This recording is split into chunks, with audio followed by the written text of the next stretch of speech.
Good to go. Okay. So again, we do have quorum. Councillor Roosevelt has sent her regrets, unable to attend today.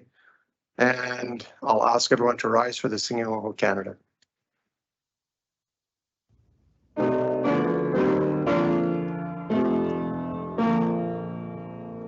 O Canada, our home and native land, true patriot love in all thy sons command. With glowing hearts we see thee rise, the true north, strong and free. From far and wide, O Canada, we stand on guard for thee. God keep our land glorious and free. O Canada, we stand on guard for thee. O Canada, we stand on guard for thee.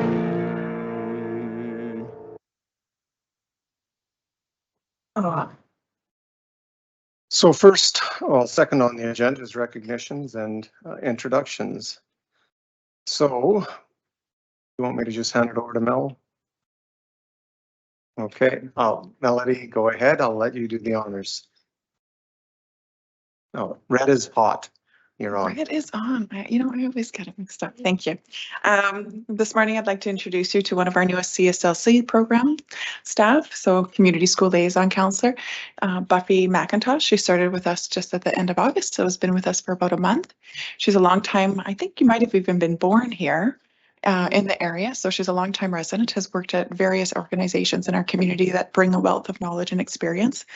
Most recently, it was the Resource Center for Suicide Prevention, PACE, and also has done extensive schoolwork and now is working on her master's in social work. So she is serving 2 schools in our community right now, TP Creek, as well as Beaver Lodge Regional High. So we've immersed her full on with the littles and the bigs, serving schools, and has been off to a great start so far, and has a real broad background. And if you ever want to pop by our office, she's bringing in copious amounts of like squash and pumpkins. So she's a local grower of all the things right now. So we have some of those in our office right now. So I just wanted to bring her and welcome her and introduce you guys. Thank you. Well, welcome aboard, Buffy. Is there anything you'd like to add to that? Or? I feel like Mel did a really lovely job, actually. Yeah, I have lots of squash. So anybody needs any, I'm bringing it in weekly. Yeah. Okay, well, welcome aboard, and we look forward to you seeing your lovely face around here more often. And it's really, you're going to be challenged, I'm sure. I mean, with what's going on and looking at your background, you bring a wealth of knowledge and experience with you. So we really appreciate to have that on board with the county. So thank you for joining us. Thank you. Yeah, I'm really looking forward to it.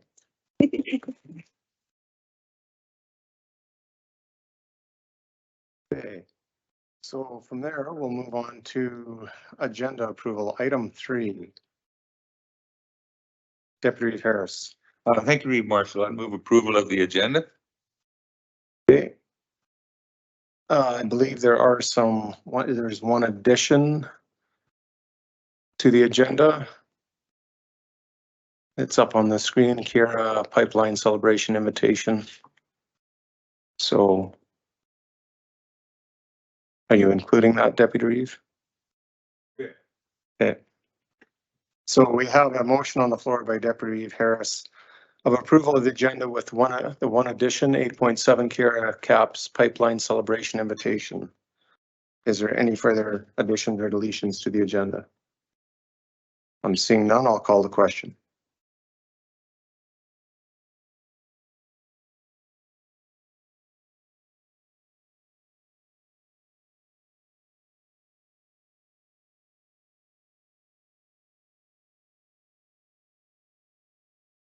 That motion is carried. Moving on to minute approval, item 4.1 is council minute meetings. Councillor Balderson. Thank you, Mr. Chair. I'll move approval of the council meeting minutes from September 11th. Thank you. I have a motion on the floor by Councillor Balderson of approval of the Council minute meetings for September 11th, 2023. As presented, are there any errors or omissions within those minutes? Seeing no lights, I'll call the question.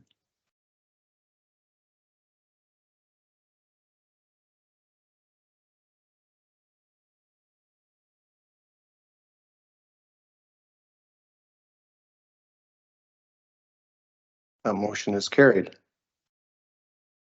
Moving on to item 4.2, Committee of the Whole meeting minutes. Councillor Frayne. Thank you, Mr. Chair. I'll move the committee of the whole meeting minutes for August 31st, 2023 as presented. Thank you. We have a motion on the floor by Councillor Frayne of approval of the Committee of the Whole meeting minutes for August 31st, 2023 as presented. Are there any errors or omissions within those minutes? I'm seeing no lights. I'll call the question.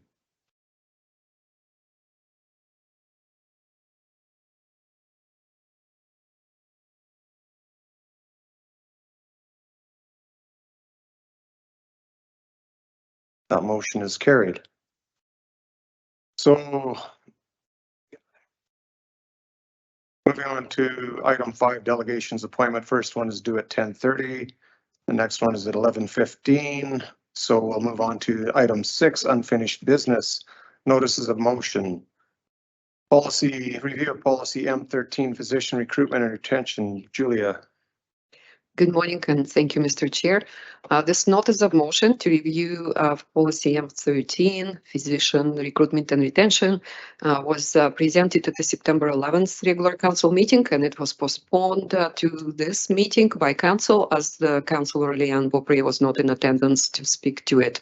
So yeah, I'm looking forward to council's decision. Thank you. Councillor Beaupre.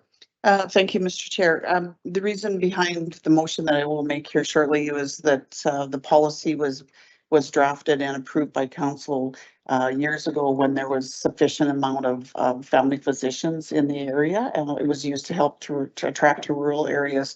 And as we've seen over the years progress, family physicians are harder to come by for anybody. It doesn't necessarily just in the rural area.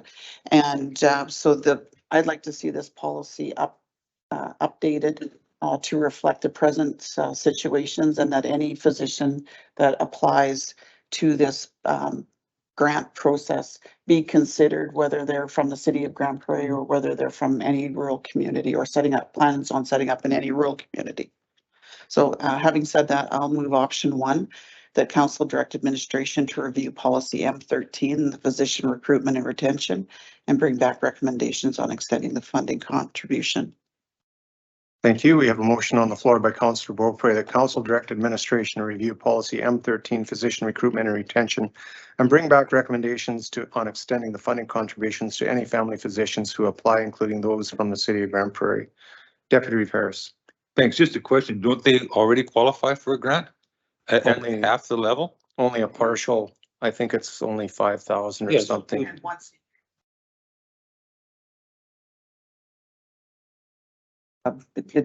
you can, if you see 6 from the county or into the rural area, all 6 can apply and be successful. I didn't think so. I thought there was a limited pot. And if we were going to approve those others, that had to go to council for approval. Yeah, it does have to come back for, It has to Right, come back, but the condition around the physician in the city of Grande Prairie is once a year, one grant a year at $5,000. It's not the same as the other okay.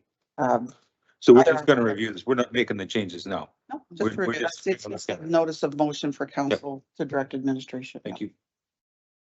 so thanks for that clarification. So with regards to that, I am supportive of this because I've had physicians, family physicians who are in the city of Grande Prairie in the past, as well as my current physicians out in rural. So I don't think it matters where you're at. If you can get a physician, you will go to that person. So I'm supportive of this.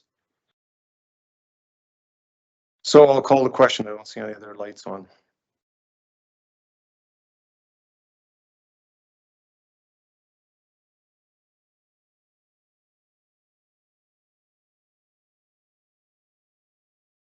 That motion is carried.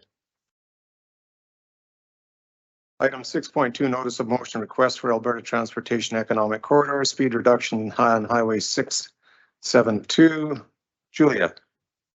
Thank you, Mr. Chair. So this request of notice of motion was brought forward by Councillor Kurt Balderson, and it relates to sending a letter to Alberta Transportation and Economic Development, Economic Indoors, with a request to reduce the speed limit to 80 kilometers an hour on Highway 672 Emerson Trail from the west side of Range Road 63 to the existing 60 kilometers an hour zone west of Highway 2. Thank you. Councillor Balderson. Thank you, Mr. Chair. Yeah, this is in my area, and we've had some meetings and some site visits, and we just want to get the traffic slowed down. So the Emerson Trail 63 intersection, and then also coming into Highway 2, it's 80 going to 60 instead of 100 to 60. So we feel this will help with the impact and severity of accidents in that area. So yeah, I would make that motion option 1, the council direct administration to send a letter to Alberta Transportation. Okay, we have a motion on the floor by Councillor Balderson. The council direct administration send a letter to Alberta Transportation Economic Corridors with their request to reduce the speed limit to 80 kilometers per hour on Highway 672 Emerson Trail from the west side of Range Road 63 to the existing 60 kilometer zone west of Highway 2. Is there any further discussion? With that, I'll call the question.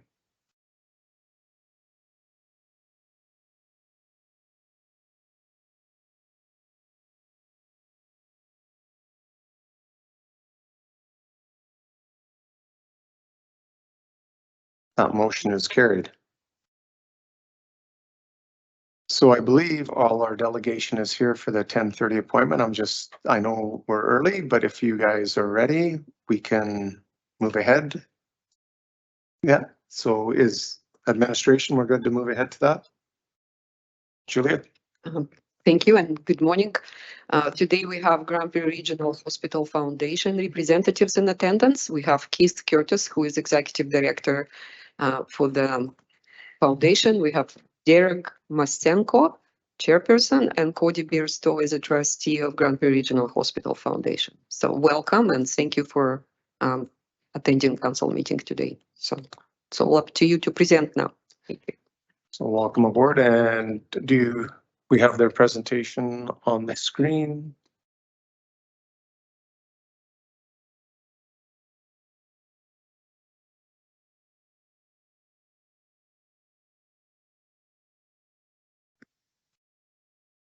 So once it pulls up here, we will.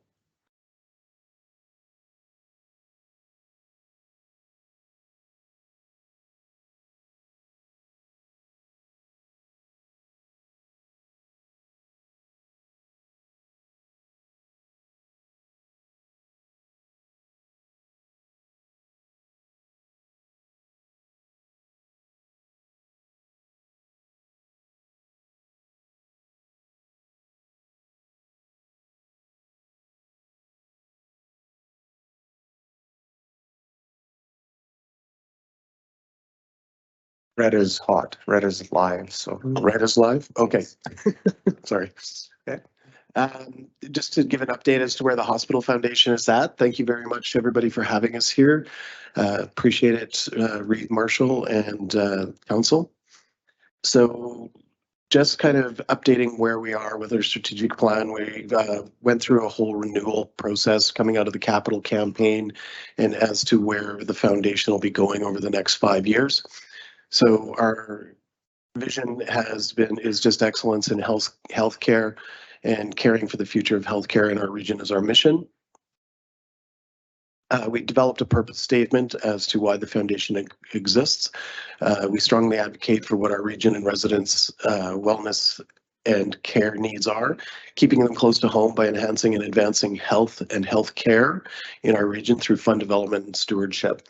So really what it is that we do is we match philanthropic dollars with healthcare needs in our region, and we work with AHS to help develop those services. And then just what our shared values are, feeling safe, wellness, progress, impact, and quality, and then some bullet points underneath what they are.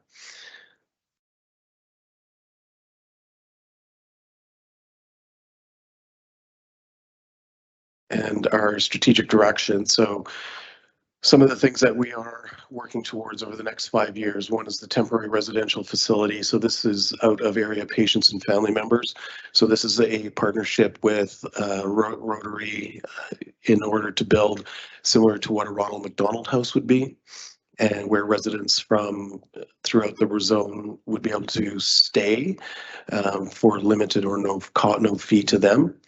And we're currently working with Rotary to develop the plans for that and are working through the MOU.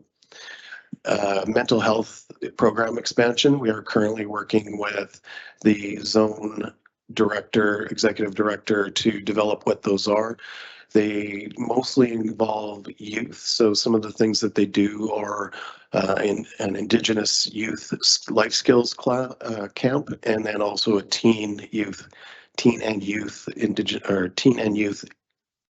life skills camp as well as some other activities, including a mobile mental health unit as well for the zone. We're looking at how we can help and support primary care services, attraction and retention, working with the city and the county as well on their committees.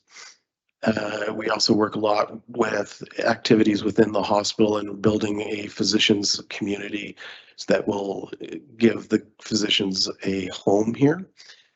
We're currently working on increased cardiac care services. We're not sure at this point what that looks like. This is going to take a lot of advocacy with the provincial government. Currently, anybody who has a major heart attack or major needs a pacemaker will have to go to Edmonton or Calgary for those services. And in some cases, for example, as here in Beaverlodge, it can take up to 5 hours before you're actually seeing a doctor in Edmonton if you have a STEMI heart attack. So that was something that was brought forward by Dr. Bertozzi, and something that we've talked about as well. Increased kidney care services. This is something that we're moving forward with already, and something that we've actually been in touch with Alberta Kidney Care, and we have been running a campaign, a silent campaign, to raise the funds. And Kidney Care, if we come to the table with the philanthropic dollars, then they will move ahead with it in the QE2. Mostly this will be dialysis and expanding the dialysis services at this point. And then we do have continued support of our current programming. So we run 8 different programs within the hospital, everything from backpacks for mental health and emergency room patients when they're released, to life skills training for the mental health units, to the teddy bear program, therapeutic clown program as well. And then, of course, there's always support for unfunded equipment, which comes to us on an annual basis. Or usually on an annual basis, and then we look for philanthropic dollars to fund that equipment, everything from bone scalpels to new enhanced surgical beds. Actually, I do have a question. Do you mind if we take questions? Go ahead. Councillor Balderson. Thank you, Mr. Chair. So I had a lot of call from especially seniors who have spent time in the hospital. And I mean, it's not a life and death thing, but a lot of them ask why they can't have TVs. And anyone my age that has parents knows tablets and stuff just don't work for them. So do you guys have anything to do with that, or the decision-making process? There is a couple slides from now. There's Okay. where it's at. Yeah. Okay, awesome. Thank you. Councillor Beaupre. Sorry, I do see the next slide has that on there, but I wanted to ask the question around the cardiac care service that you're talking about. Yes. Dr. Bertozzi was here and made a presentation to council asking for funds for research to help fund a research assistant, I think was most of the where the funds were looking for. That type of research or program already presently exists out in Alberta. And so is there any update on that, whether or not there will be the same transferable to the QE2? In regards to the research part of it? Yes. Yeah, so I've been working with Dr. Bertozzi since that was brought forward by the city and the county, and I meet with him. I've met with him about every month for the last 9 months. Part of it is that he can't move forward with it until the ethics review for the Grand Prairie Research Project is completed, and it hasn't been approved yet by Alberta Health Services. So there's nothing I can, Yeah, talk about slow. Yeah, and I am meeting with a donor in a few weeks that has expressed interest in helping to support that.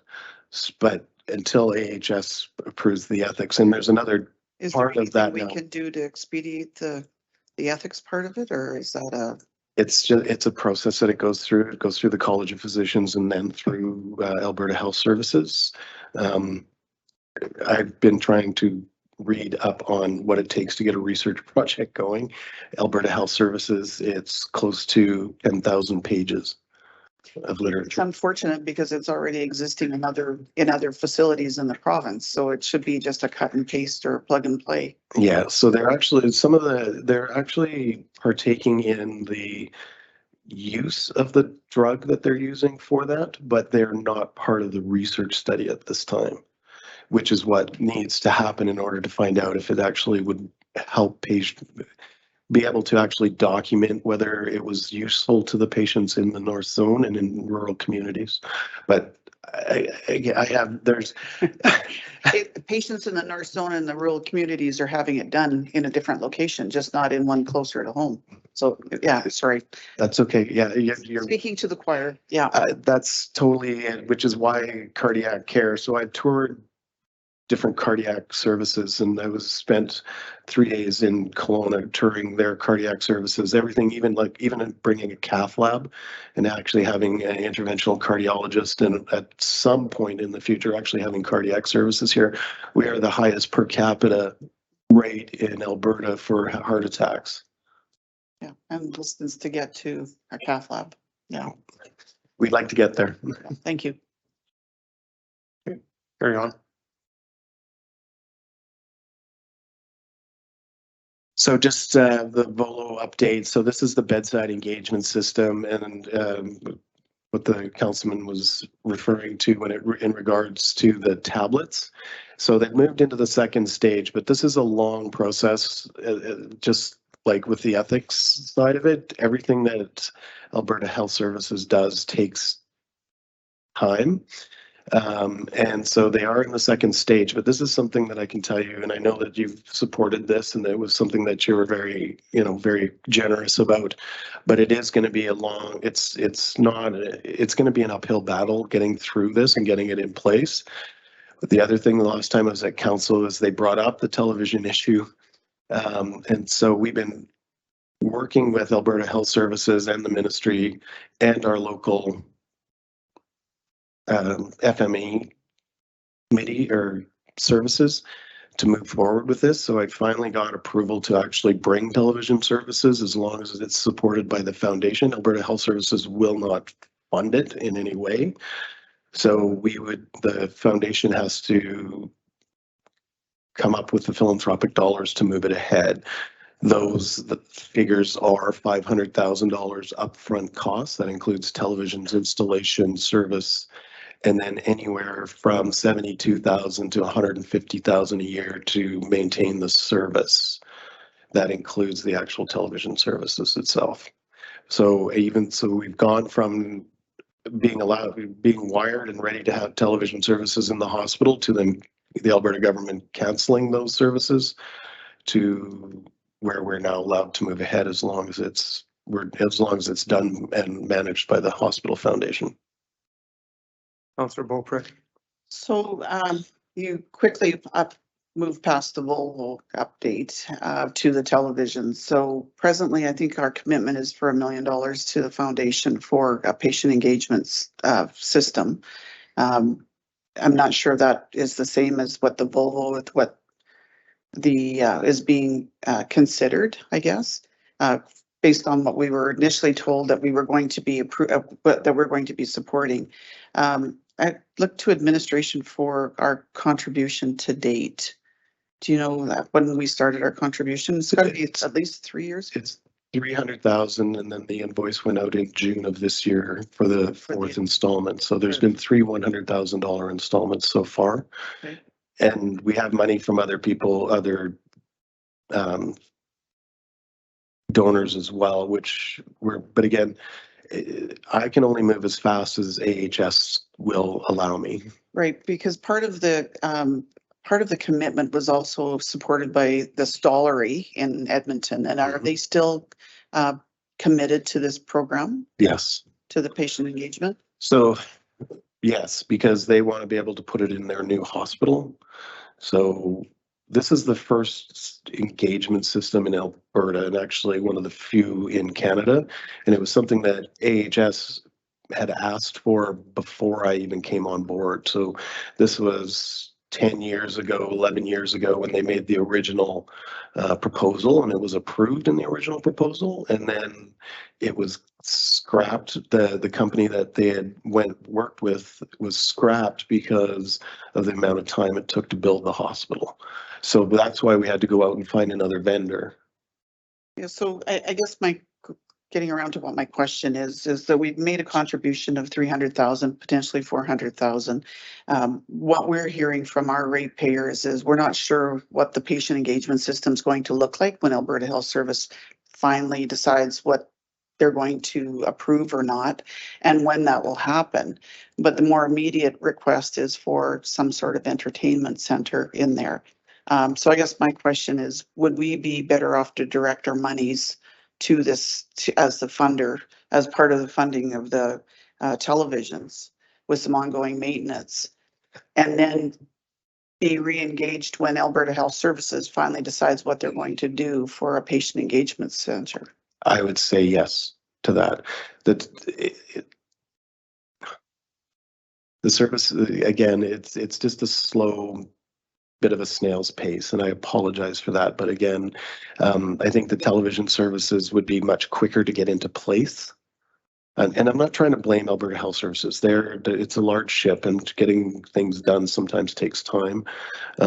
We did have, because of a lot of the advocacy that some members on county and the city actually did with the health ministers, I think is probably one of the main reasons we actually came around to being allowed to have televisions again. Again, it's for us, if we have the funds, it's still a matter of getting.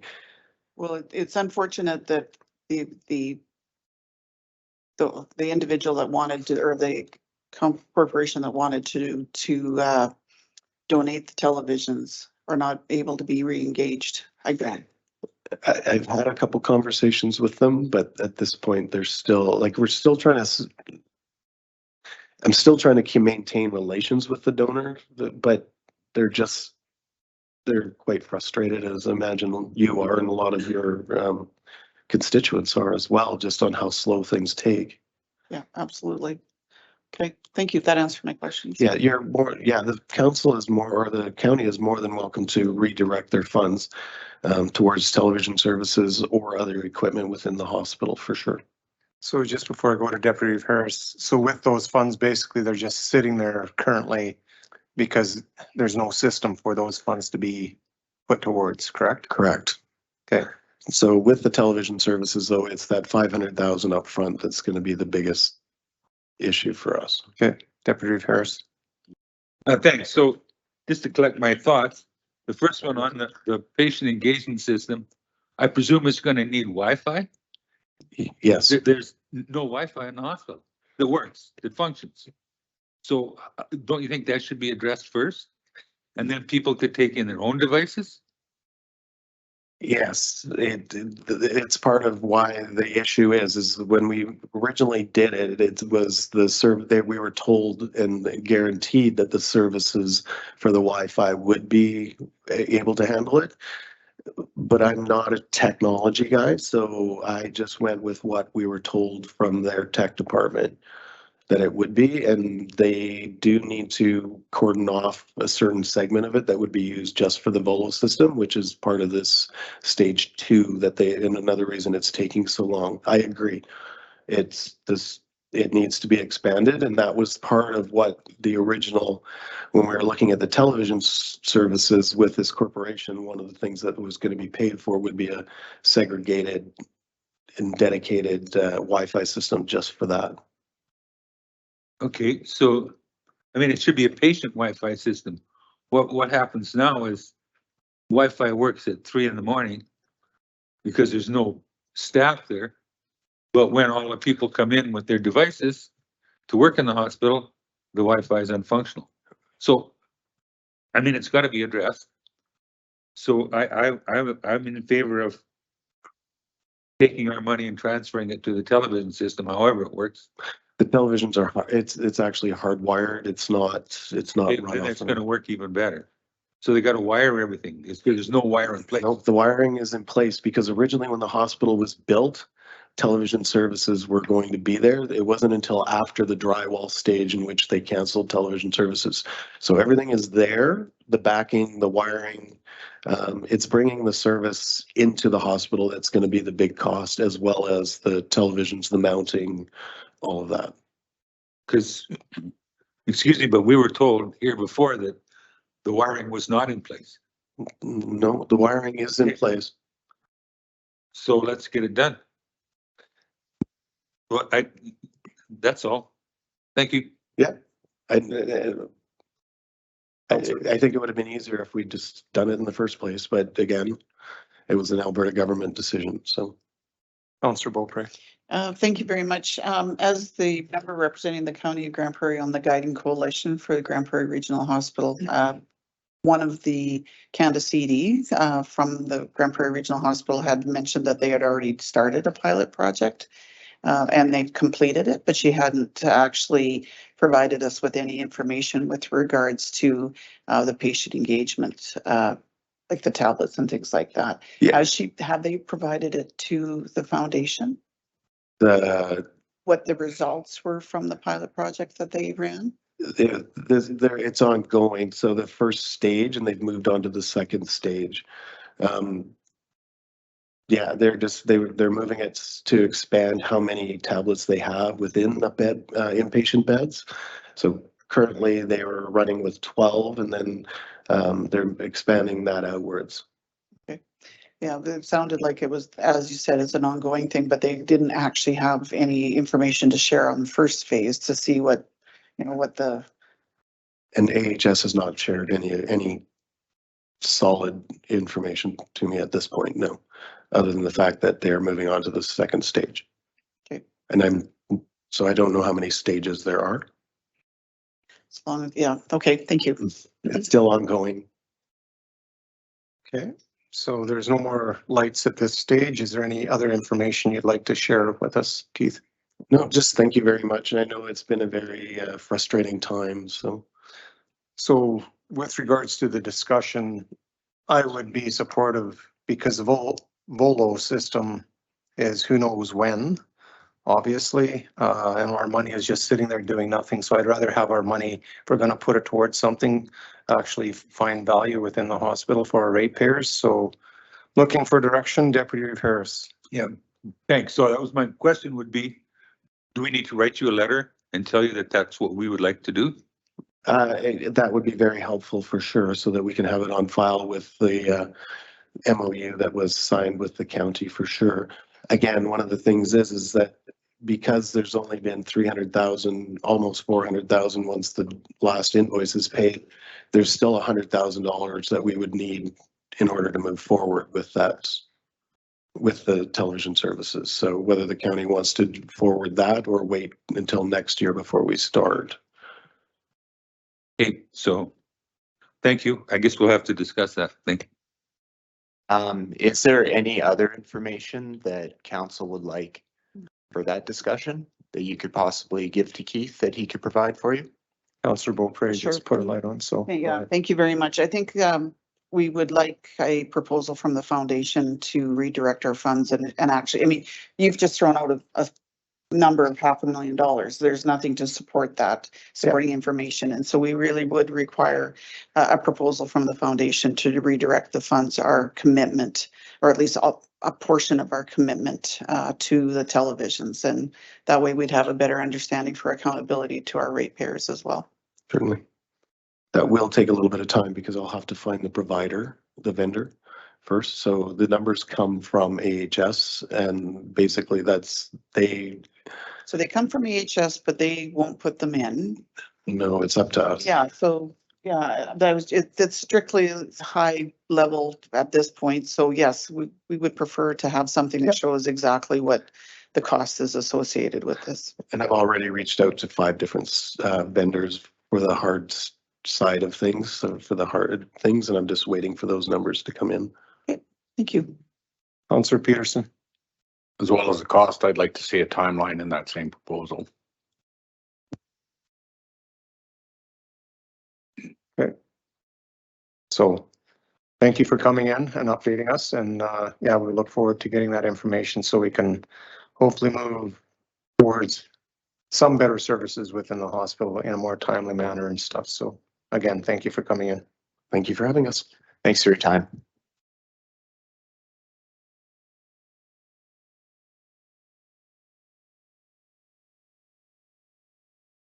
So with that, our next delegation is not due till 11:15. We're at 10:36. So moving on to 8.1 new business.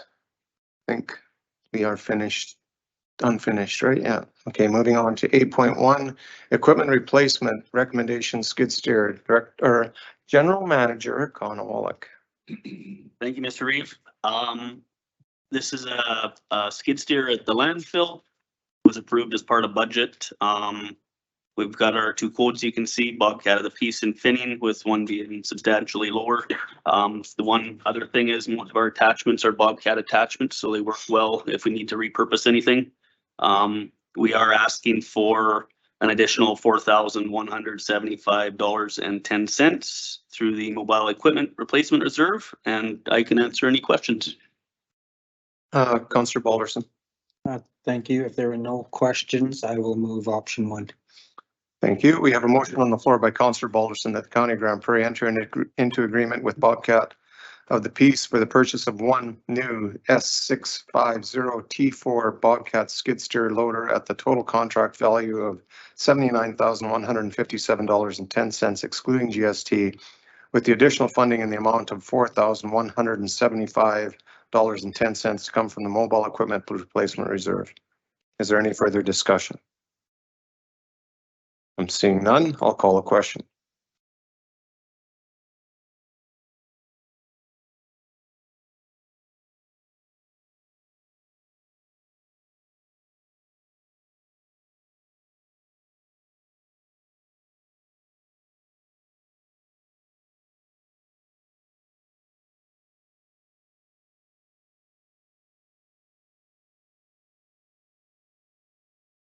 That motion is carried.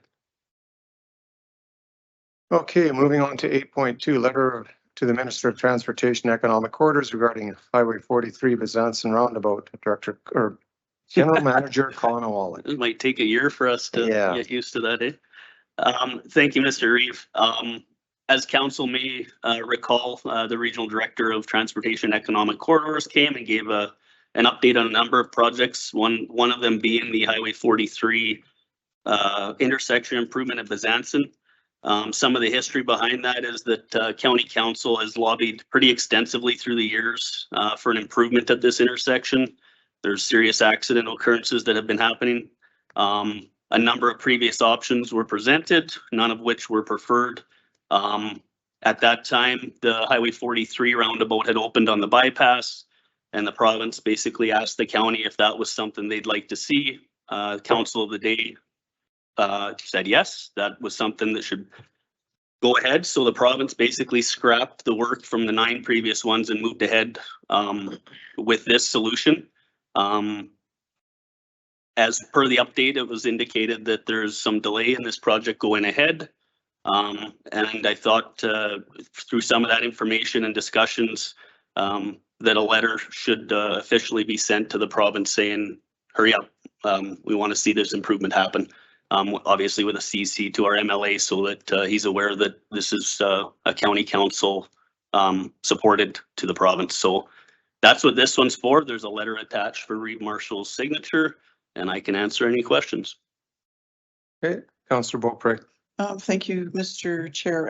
To administration, under the CC, I think it's important that we include the other MLA for the city of Grand Prairie as well, and maybe even the city, to let them know that are concerned, because a lot of it's the traveling public. It's not just our public.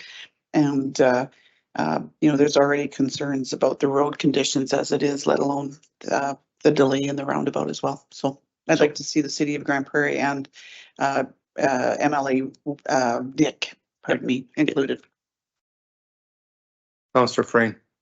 Thank you, Mr. Chair. Yeah, so I'm in support of sending the letter and with the additions that Councillor Beaupre had added. So I would like to move option 1.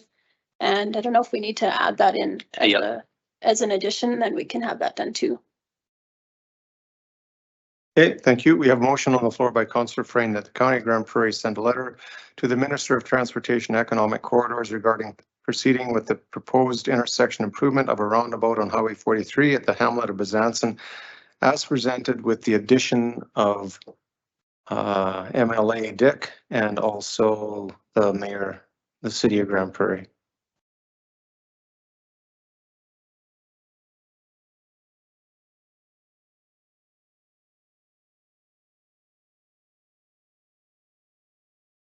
You could just put MLA and mayor for the city of Grand Prairie. Yeah. And that covers both, Mary.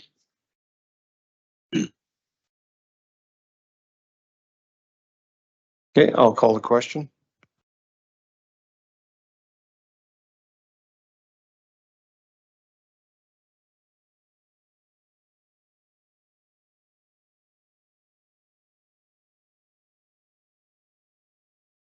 That motion is carried. Moving on to 8.3, request to host the 2023 Water North Coalition Fall Meeting in Julia. Thank you, Mr. Reid. We have a request from the Water North Coalition to host 2023 fall meeting.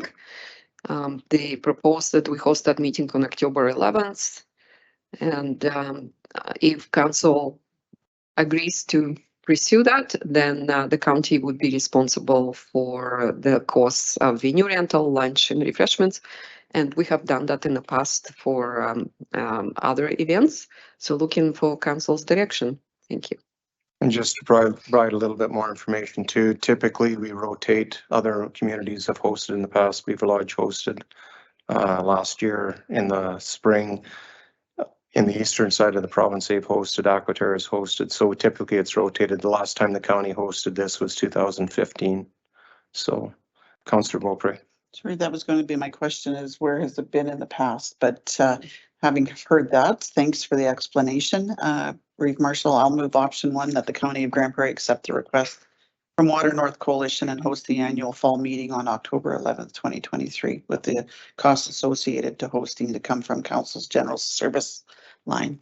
Thank you. We have a motion on the floor by Councillor Beaupre that the County of Grand Prairie accept the request from the Water North Coalition and host the annual fall meeting on October 11th, 2023, with the costs associated with hosting to come from the Council's general services line.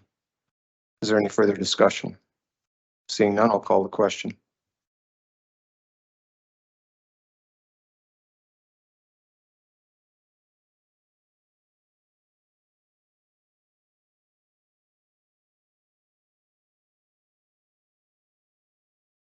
That motion is carried. Thank you. So moving on to 8.4, request for letter of support from Aquaterra Utilities Inc. for the waste to energy project, Julia.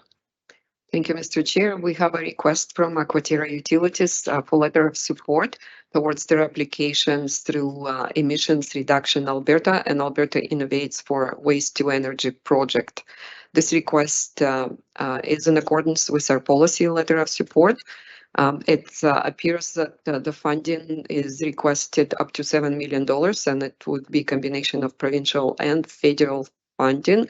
Aquaterra is partnering with IQ Energy to prove their technology for municipal solid waste conversion to renewable methane and hydrogen. Once proven, a full-scale facility providing regional solid waste conversion is envisioned to better utilize municipal solid waste, reduce Aquaterra's carbon footprint, and generate green power. So looking for council's direction on this one. Thank you. Councillor Beaupre.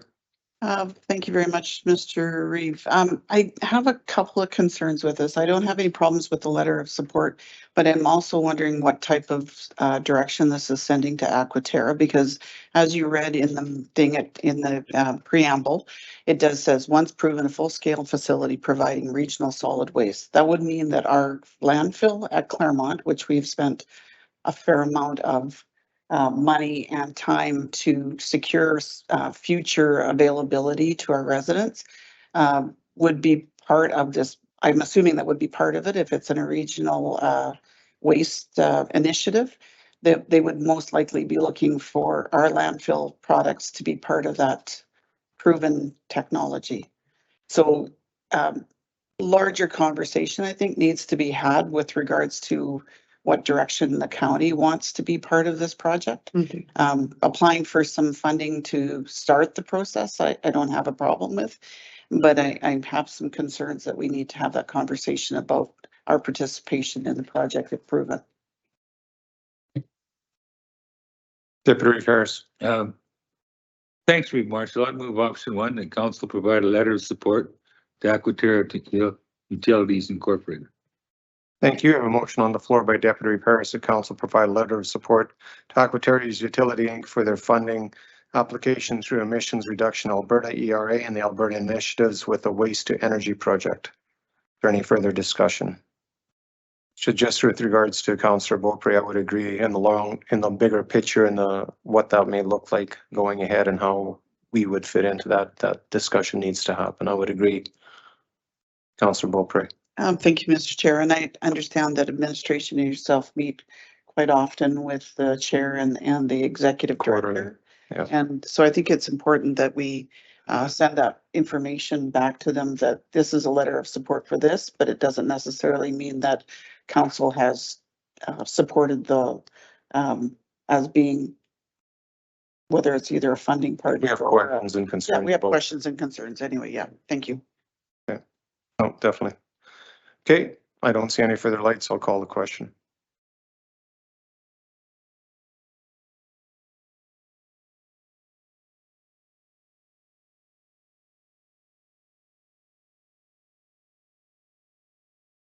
That motion is carried. Moving on to 8.5, Council Internal Advocacy Committee update. I'll move over to General Manager Gabriel. Thank you, Mr. Reeve. So we're just looking to close the loop on a motion made by the Council Internal Advocacy Committee. And this one was in regards to allowing the vote pop-up to stay on the screen for 5 seconds before proceeding to the next item. So, but following that motion of that committee, Council approved the move towards video live streaming, which now would impact this, and the voting results would only be displayed in the council chambers if we were to leave them on for five seconds. This wouldn't impact those watching the live stream because the motions aren't popping up on their screen, only if they're following on iCompass, where they have the control of leaving it up longer if they want to see which way council voted. So the only impact that this would have would be in the room right here on these screens for the 5 seconds. So I'm not sure if you want to continue with that practice. The disadvantage of that is we can't proceed to the next item in the room if you're moving forward. So looking for some feedback on that. Councillor Beaupre. So presently in the live stream, when the voting results happen on the screen, the camera doesn't pan to the screen and show what the results are. Is that what you're saying? Only if they were following on iCompass, it would show up on what the iCompass, what we see presently on our screens. Is that right? That's correct. If they're following on iCompass, they're watching it. They can move from one item to the other how they wish. And when the pop-up comes up, they choose when they want to exit out of it. So so the live stream is only showing visually in the chambers. It's not showing the agenda. Okay. Yeah, I guess I'm not sure how you could accomplish where the camera could screen this or span the screen, right? So you show on other ones that I've watched that it seems to go from whoever's speaking, and then it goes directly to the screen to show what happens on the screen. As if you look at the city one, when they're live streaming there, that shows the vote, like it shows the who voted. Yeah. So I'm not sure. So I'm not sure if Tatiana, if you have anything additional to add to that, since you're the experts in the iCompass. Good morning, Ribbon Council. From my understanding from the IT, from our systems department, when they reached out to the city, to see how they run. It's like it requires a lot of background and back operations. Like it's not a simple switch from one to another. Like it requires staff like to operate all that. It's like a separate job. Somebody is dealing with all that. So, but with what we have and what we can offer for residents is at any point in time, they can follow the agenda as like the agenda is available 4 days prior, and then during the meeting, they can follow the agenda and see the motions as they, as councils approves them. And on the other side, they can watch the streamline and see what's happening in chambers and hear, have audio and video too. It's just a matter of using 2 platforms. Okay. Deputy Harris. Thank you. The reason that I asked for it to be displayed on these screens for 5 seconds was not for the people online, but for the people that come in the gallery. So what happens when we have controversial things going on here, whether it's at MPC or council meetings, we usually have people in the gallery. And when we don't show them how people voted, I think it's unfair. So I ask it to be on the screen for 5 seconds. Now, the chairman of the meeting or the reeve can proceed to introduce the next item within that 5 seconds before it's up on the screen. He doesn't have to wait until it's up on the screen to introduce it. So I don't understand what the problem is. No, there is no problem. We're just bringing it back for council now to make that motion, because the recommendation was that council make this motion to leave it on the screen. So now. Okay, I would make that motion then. Right, because it hasn't happened yet. We have, yes, we have implemented it since. Well, you've tried it, but it's. Yes, unfortunately, we can, once the chair or the reeve moves to the next item, we cannot keep that longer because we have to follow and display. Well, he can say, we'll now move on to item 8.6. And like, as he introducing it, it's 5 seconds, like it's not a big deal. Yeah. Yeah. I mean, it takes us 20 minutes to vote. So what's wrong with 5 seconds to go to the next item? Absolutely, and we have no issue with it. Like we are trying our best to display it as long as possible, so. Okay. Yeah, I mean, just hold off for that 5 and then, yeah. Yeah. And 1, 2, 1001, 1002, 1003. One tugboat, 2 tugboat. Councillor Beaupre. Yeah, thank you, Mr. Chair. I was just gonna say, you know, we're so comfortable with how the process runs that we move fairly quickly through items. And a lot of times the individuals that are sitting at the tables, they're looking at us like, what just happened? You know, so it's probably in our best interest to slow down a little bit as well. And we get to the voting. And introducing the next individual. So I mean, it'll be a little bit of a learning curve as we get into it. So once we get into that routine, it'll run a lot smoother. So we do have a motion on the floor by Deputy Harris. The council allowed for the voting result pop-up window to remain displayed for 5 seconds before the proceeding to the next item on the agenda. So is there any further discussion? Seeing none, I'll call a question.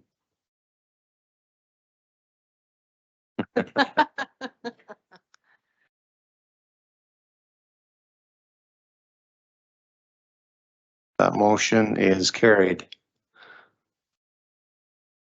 So what, you can't see the full screen, so that's an issue.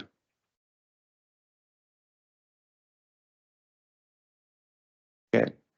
Okay. So that'll be the thing, is just to make sure, especially when we have longer motions, that we scroll up to see where the voting screen is for whoever's at Ledge Services running the. Yeah, and that's easily controllable from the recording secretary's computer. Longer than 5. We did it. Okay. That motion is carried. 8.6. Thanks for that. 8.6 is Regional EMS Foundation Wine Fair and Auction and Premium Whiskey Tasting Events. Julia. Thank you, Mr. Chair. It's an invitation for council or anybody really to attend this fundraising event, and 2 tickets are provided for council. I know there were some questions about should council be attending, an event that includes alcohol consumption and getting paid for it. So anyways, it's up to council to decide. But at the same time, we have 2 tickets that were donated by the foundation, and council may want to select who would be using those 2 tickets. Thank you. Okay, Councillor Beaupre.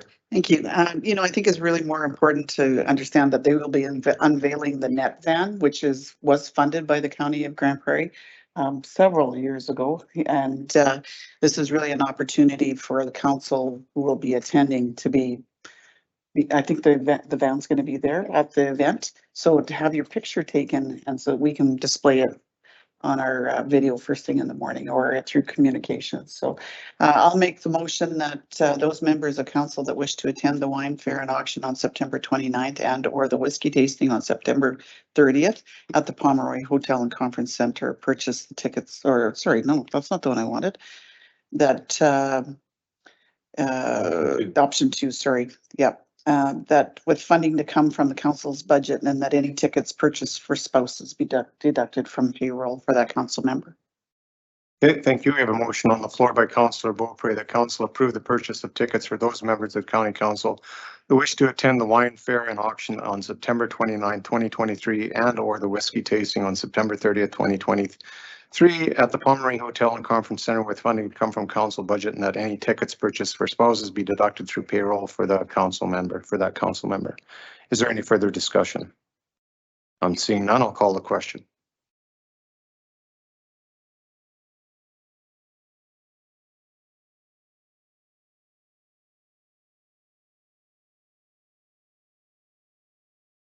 That motion is carried. Scroll up. There we go. Okay. So now moving on to 8.7, which was added, is I don't have it in front of me, but I'll let Ledge Services bring it up, is the Kiera invitation to their, oh, go ahead, Amanda. Thank you, Mr. Chair. Councillor Frayne, sorry. That's okay. Does look like there's another choice to be made for the 2 tickets. Okay. Authorized, like there's an option, a motion, a second motion. Anybody? Oh, okay. If anybody goes, then it's, yeah.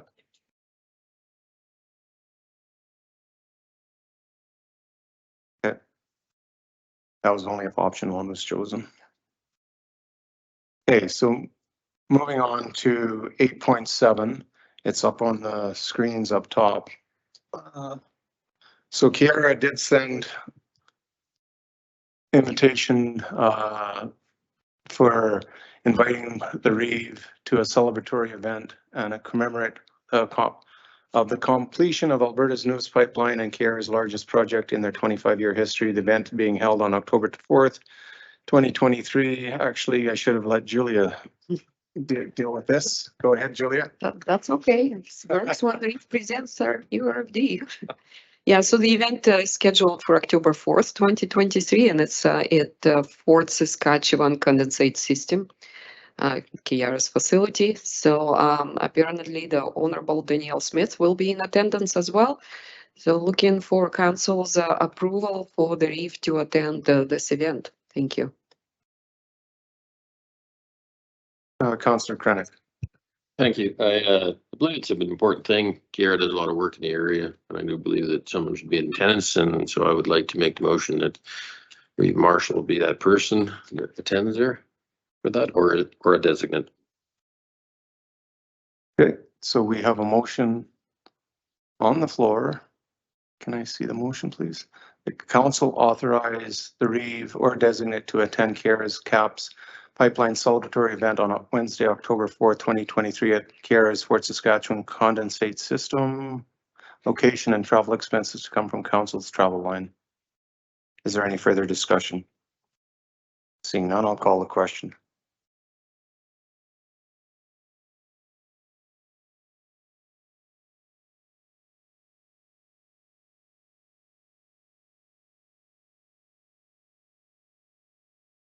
That motion is carried. Waiting for it to display.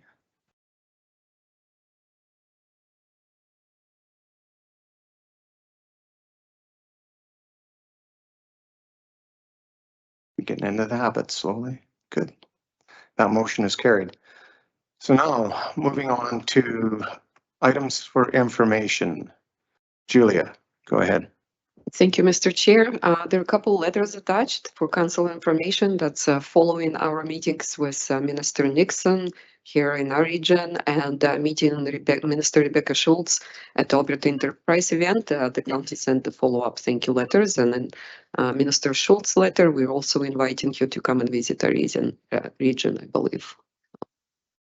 And I know Kira was talking to Minister Schultz at the event we hosted in Calgary on Wednesday, and she was going to try to make that event for Kira for their opening as well. So, Councillor Beaupre. Thank you, Mr. Chair. This is just a little bit outside of what the information is, but I remember seeing an email that talked about another Alberta Enterprise event happening, but I haven't seen it on our agenda for you to, or for someone to attend. Okay, I can speak to that. That's because council approved the overall schedule that was presented by Alberta, summarized by Alberta Council. So Alberta Enterprise events were included on it. So it's kind of pre-approval given. And if the REEF couldn't attend, then the REEF could appoint us, assign the two deputies to attend. So, And it's next, actually the event is next Friday. And I will be coming from Jasper to that because On Friday. on Yeah, Friday. okay. So Yep, that's what I was just making sure that there was somebody attending because. Yeah. if not, then I would have got, because it's some, there's a number of us at Alberta Munis in Edmonton Yeah, I during think the there's week, right? 3 of us now presently going. So. yeah, we also. Not that that matters. I was just making sure that there was, Yeah. that we didn't miss the opportunity. So. Yeah. And we know also that Alberta Council and Alberta Enterprise Group working together right now with hope that Alberta Enterprise will host an event in Grand Prairie. And right now we're targeting Minister of Transportation, hopefully for this event. So hoping that something will happen in October, but we don't have any confirmations yet. So will that be available to all of council if that was to be hosted here? I would recommend that definitely, that it's going to be if it's hosted locally, and the way Alberta Enterprise work, the event is open to anybody who is not even a member. We are members, so any councillor or staff administration would be attending at a reduced fee, but the tickets were not overly expensive. I think it was $90, including lunch per member. That is if you're a non-member. Members were less than that. So yeah, so once we have more information about that, we definitely advise council. We're currently also working on developing the agenda for hosting MLA Getson on October 17th. I think he's going to be here in the afternoon. So at the same time working with the city because one of the items we would like to discuss is Grand Prairie Airport. So the city will participate. So right now administrations are working on putting together that agenda, and at the same time, the city would like to see us proceeding with the ICC meeting on the same afternoon. So we'll see how that will work out. So, but that's a pretty busy afternoon. And finally, my last question: the successful event that we held with the city and the county and the MD. I understand that there were several council members from the MD that were there. I guess in the planning in the future, it would be nice to understand whether it's open only to the elected official, senior elected official, or whether it's open to council members to attend as well. Because having the opportunity to reach more individuals in the room is obviously the MD of Greenview took advantage of that opportunity. That is correct, and we've learned of that maybe a day before the event. So the initial discussions last year and this year between administration was that it's a chief elected official and CAO and staff that obviously prepared the event. But apparently there is quite a turnover on some administration members and the MD of Greenview, and somebody invited on the MD side all of the councillors that could attend. So there's additional 3 individuals from MD of Greenview were present at that event. So.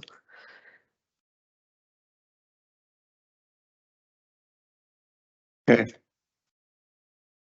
So moving on to no further discussion on the letters or other information around the advocacy.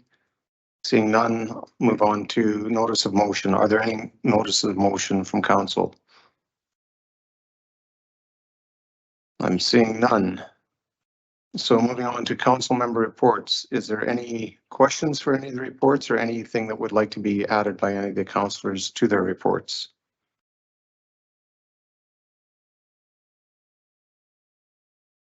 I'm seeing none. Oh, sorry, Deputy Harris.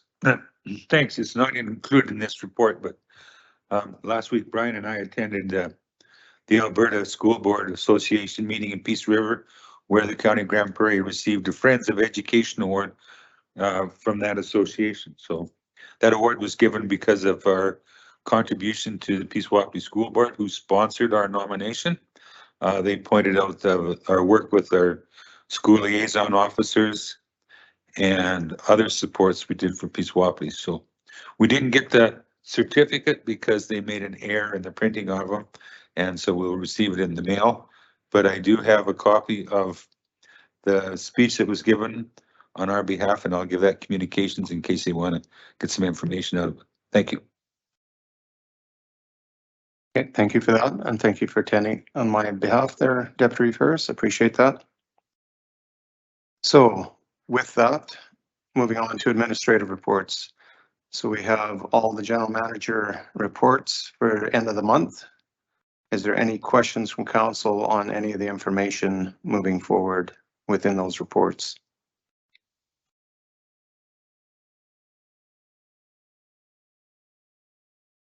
I am seeing none. I'm getting off easy on this. So we'll move on to next delegation is due in a few minutes, so we will recess till the next delegation shows up in about 10 minutes. We're recessing. Okay.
back to order.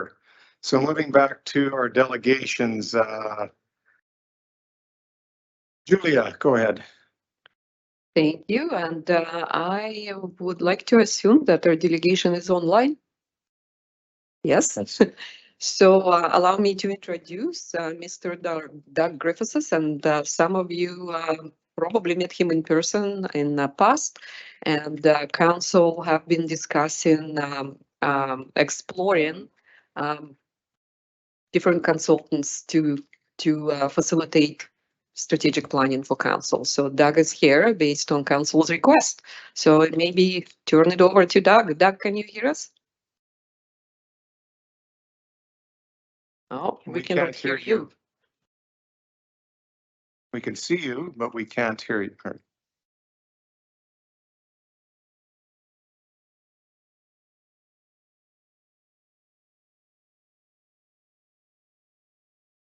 You're muted, Doug.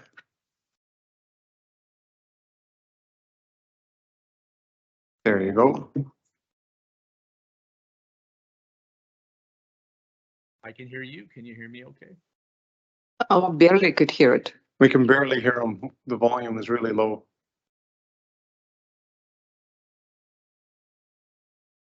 About turning this up. Okay, that sounds better. All right. Okay. Well, I muted again. No, you're good to go. Okay, good. Good. Well, I very much appreciate your patience. Yeah.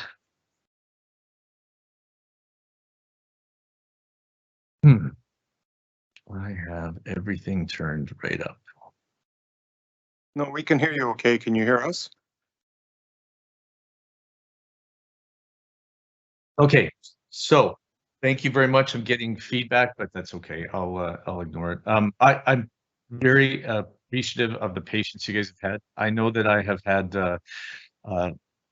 I had to cancel a couple times from some emergencies and crises with a couple of clients, so I appreciate that. I understand that I was going to give you a little bit of clarification, explanation about what we do and how we approach things. And my understanding also is that a couple of counselors had seen my business partner colleague Heather and I do a presentation a couple of years ago in the midst of the pandemic about how we do strategic planning, and so some others wanted some clarification about that.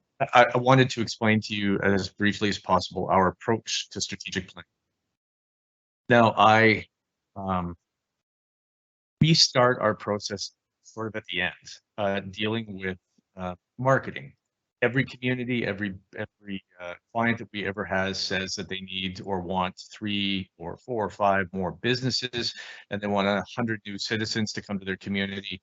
And I ask them who and what they need, and most of them can't answer, which to me is a challenge, because a lot of councils and a lot of communities say that they are open for business, except to point out to them, if 7 marijuana operations or 7 grow ops or 7 of something show up in your community, are you okay with that? And most communities say, well, no, not 7. There's anything wrong with that, but we do have some specific stuff in mind. And I always argue, then why don't you go get them? You can't attract 100 citizens if you don't know what the first one you're talking to is, because you don't know what to say to them. You can't attract new businesses if you don't know what the first business your community needs is. So that's the way we approach this, with that as the end. We go back to the beginning, and we normally do a full-fledged assessment of the community to find out what makes it strong, what makes it better, what makes it unique. The reason why is because most communities, when they do a strategic plan, it's very generic. In fact, and I'm not being negative about other consultants, but most of them that I know have the 5 dimensions of a community. And then under that, they have 5 strategies under each dimension. And then under each of those strategies, they have 5 actions. But what they get is, the dimension is we need more public consultation. The strategy is engage youth more, and the action is youth engagement. It doesn't help. And most communities after 4 years come back and say, well, I didn't know what to do, so nothing gets done. And if you add all those up, I mean, you wind up with 125 different actions, and most municipalities and communities don't have the resources available to do all of that. And that's really focused on doing everything instead of doing and focusing on what makes you unique. So when we do an assessment, we try and find out what really your strengths are, what separates you from others. And in that, we identify who would be attracted to your community, what are they looking for. Then we move on to an engagement process. In the engagement process, we don't do public opinion surveys. In all my experience doing this and in politics. We just lost you, Doug. You were going good there for, I'm not sure what happened. Are we good to go? So you're back muted again, Doug, so I don't know if our system when it glitched. There we go. I'm not sure what Okay, happened. you're good again. You're good. So then we do the engagement, and when we do an engagement, we do not do public opinion surveys. My experience from my 13 years of politics and all the years I've been doing this is that when you ask the public,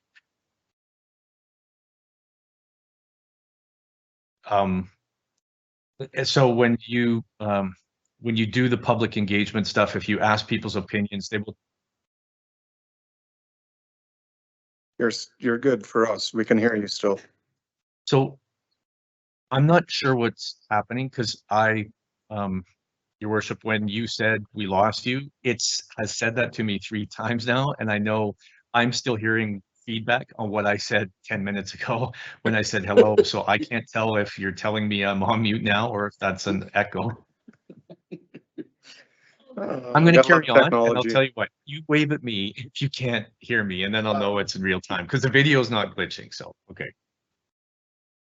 So when we do, if you do public opinion surveys for the assessment, we wind up hearing public council needs to listen to us more and do what we say. Taxes are too high, and we need better snow clearing, or we need the roads gravelled again, and that's not really a strategy for the future of the community. So when we do public engagement, we find the mavens that are speaking positively and talking about it.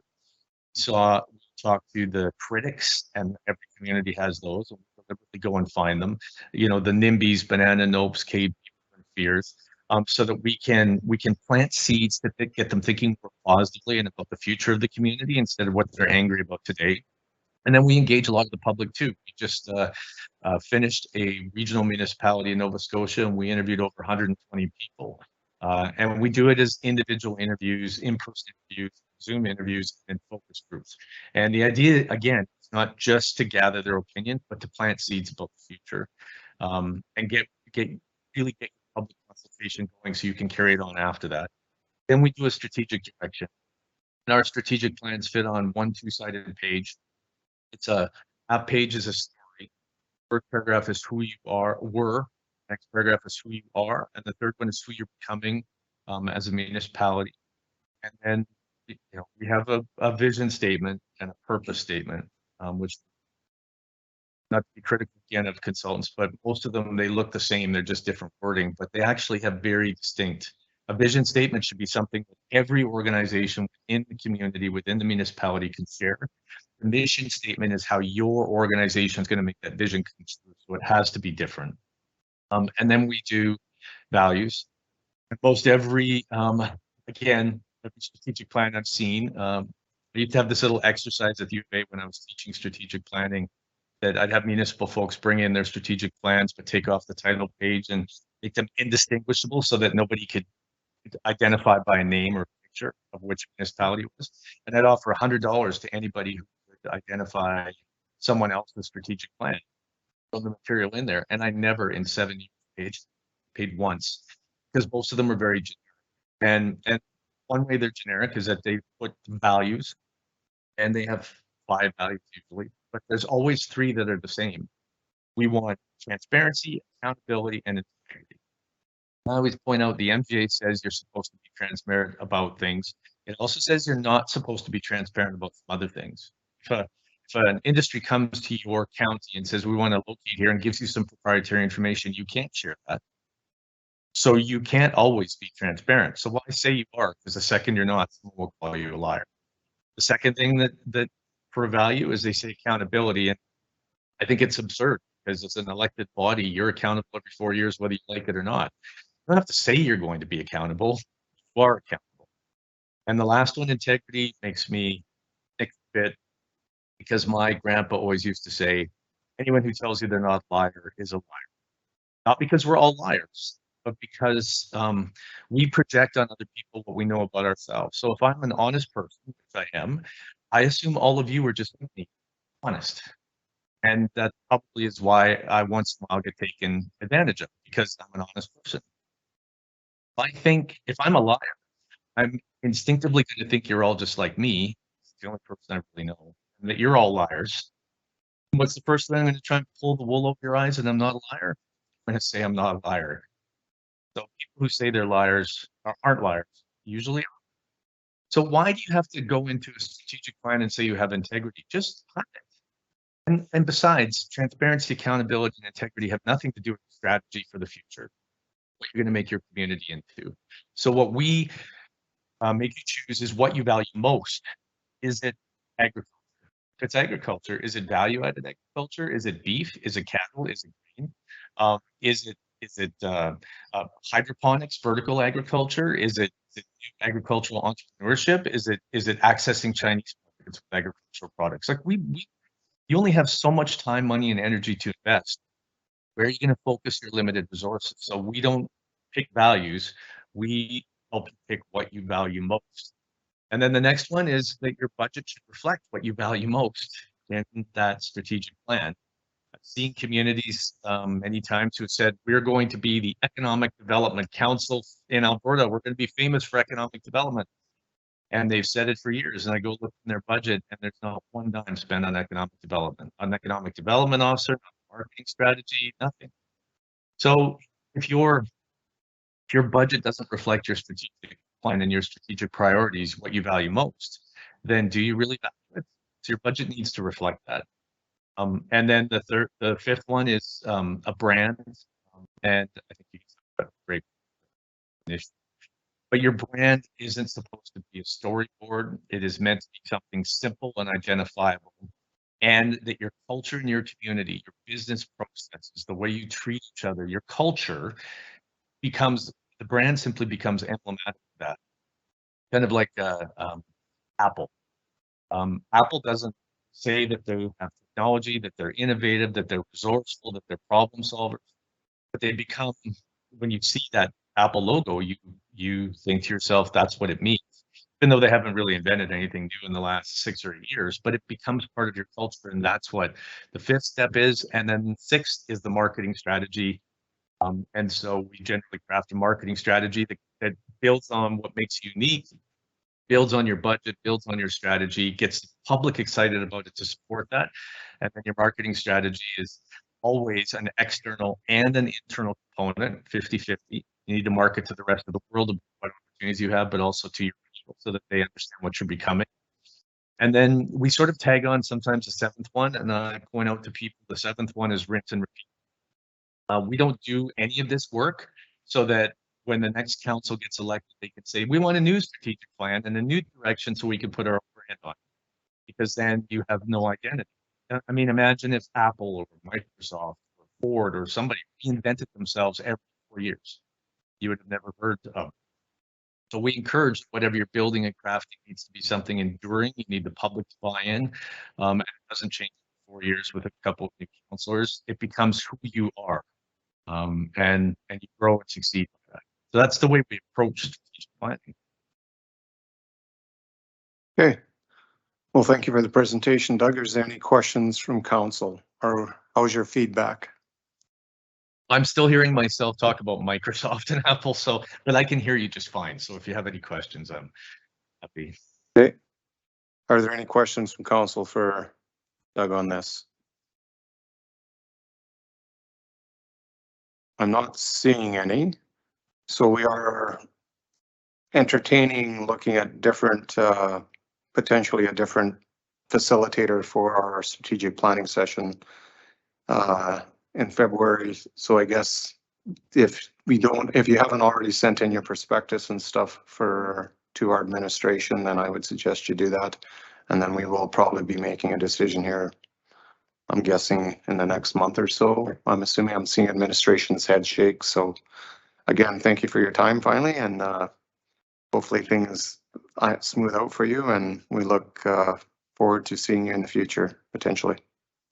Sounds good. Best of luck to all of you and whatever you decide to do, and I'll send the 3 strategic planning options that we do over to administration. Okay, well, thank you. Have a good day. Okay. Take care, you too. Bye.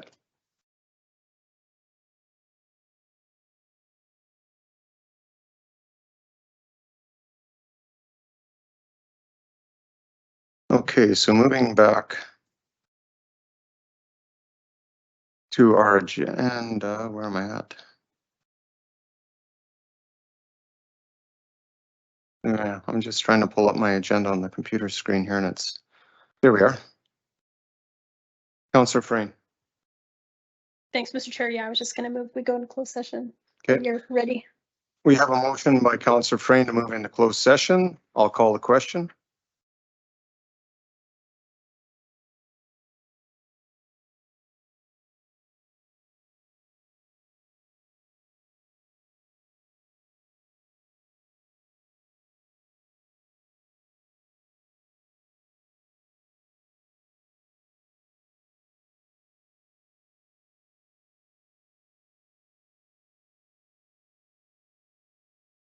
So we have 7 Bobs not here right now.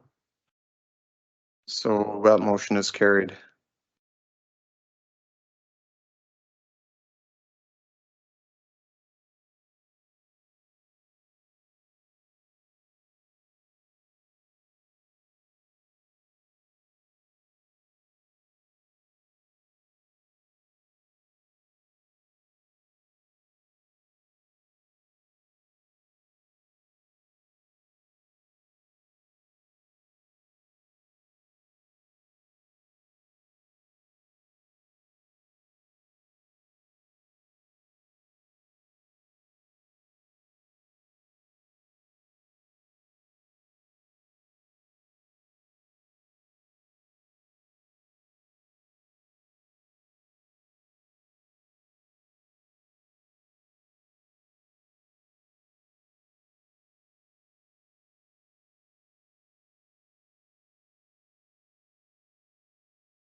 public hearings this afternoon and then we're done.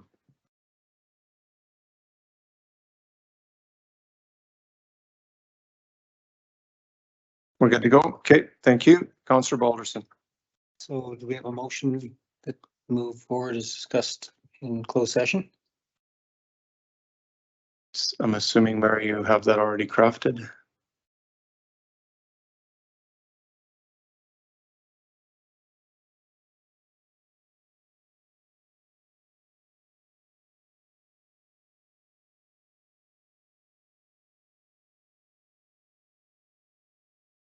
So option.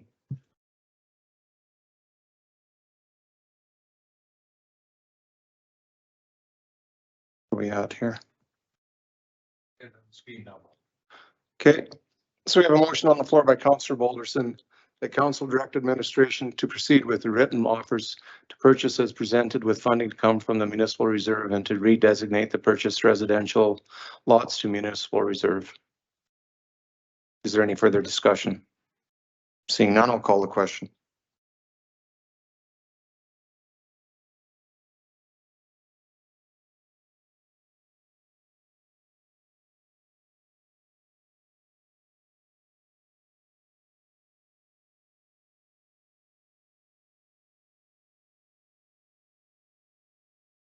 That motion is carried.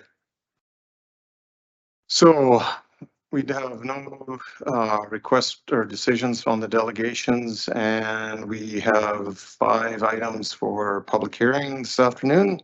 So we are recessed till 1 o'clock.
afternoon. We'll call the meeting back to order. It's 1 o'clock. So next on business is public hearings. So first on the agenda is 7.1 bylaw 3209, looking for Councillor Beaupre. Thank you, Mr. Chair. I'll move that we go into public hearing. Thank you. I have a motion on the floor. Excuse me. I have Councillor Beaupre to move into public hearing. Call the question.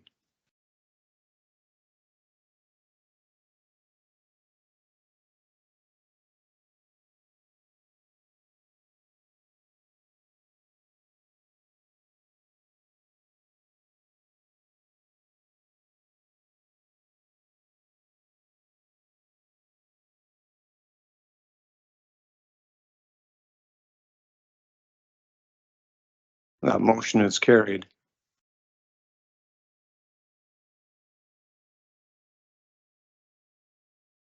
Can we get it up on the screen? Just administrative on these. Okay. So with that, Ashton, go ahead.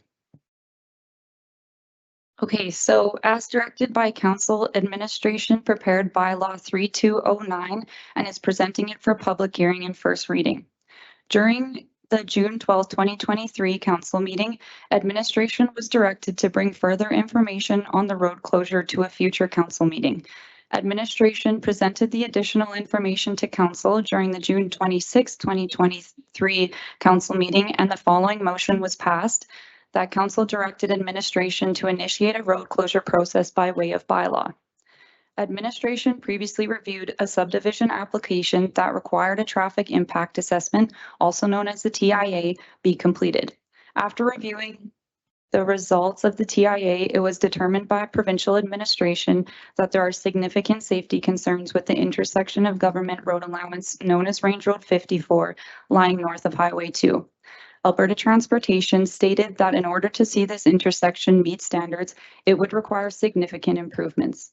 The recommended intersection improvements include upgrading from the existing Type 1 intersection to a Type 2B standard, with tapers in the northbound direction, as well as adjusting the alignment of the intersection to improve turning safety. It should also be noted that based on existing traffic volumes, this intersection warrants an upgrade to a Type 2B standard without any additional lots. Preliminary estimates for the upgrading of this intersection at Range Road 54 and Highway 2 to a Type 2B would be in the range of $1.3 million for the realignment and paving, plus the cost of acquiring the land and any improvements to the rail line resulting from the realignment. It is estimated it would take 2 to 3 years to complete this work. Alberta Transportation has also stated that an alternative option that may be considered instead of the intersection upgrades would be to close the portion of the government road allowance to public travel. At the direction of Council, Administration processed the road closure application and prepared the respective bylaw. Road closures are subject to Policy M10, Closure, Leasing, and Licensing of Surplus Municipal Roads, as well as Section 22 of the Municipal Government Act, also known as the MGA. As per Policy M10 and the MGA, the road closure referral and public hearing have been circulated to affected agencies and adjacent landowners to provide the opportunity for affected parties to comment on the proposal. The notice of public hearing was also advertised in the local newspaper for 2 consecutive weeks prior to the public hearing. So comments Administration received from Alberta Transportation was that there were no concerns with the proposed road closure, but it would require complete physical closure, also known as obliteration of the portion of road in its entirety.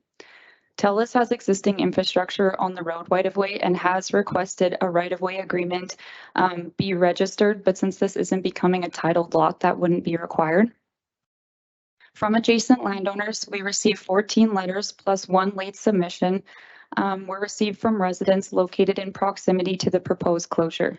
The residents' concerns related to the negative impacts it would have on their families, their businesses, and overall quality of life, as well as the effect on emergency response times, lengthy school bus routes and daily commutes, increased pollution and traffic, higher insurance premiums, decrease in property value, and resale implications, as well as increased safety concerns and hazards.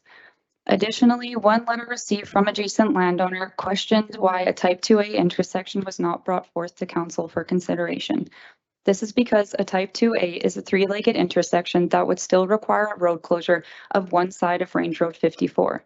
Additionally, transportation recommended to the county that they should consider constructing an intersection that meets or exceeds the 20-year recommendations based off the TIA, which would have actually been a type 3 realigned intersection. The requirement for such a significant upgrade is because the location of the proposal has been identified and designated as a residential node under the municipal development plan as a future land use area. However, initial correspondence from transportation indicated that they were in general agreement with the recommendations from the TIA for a type 2B intersection to be implemented to allow for some development within transportation's development control zone.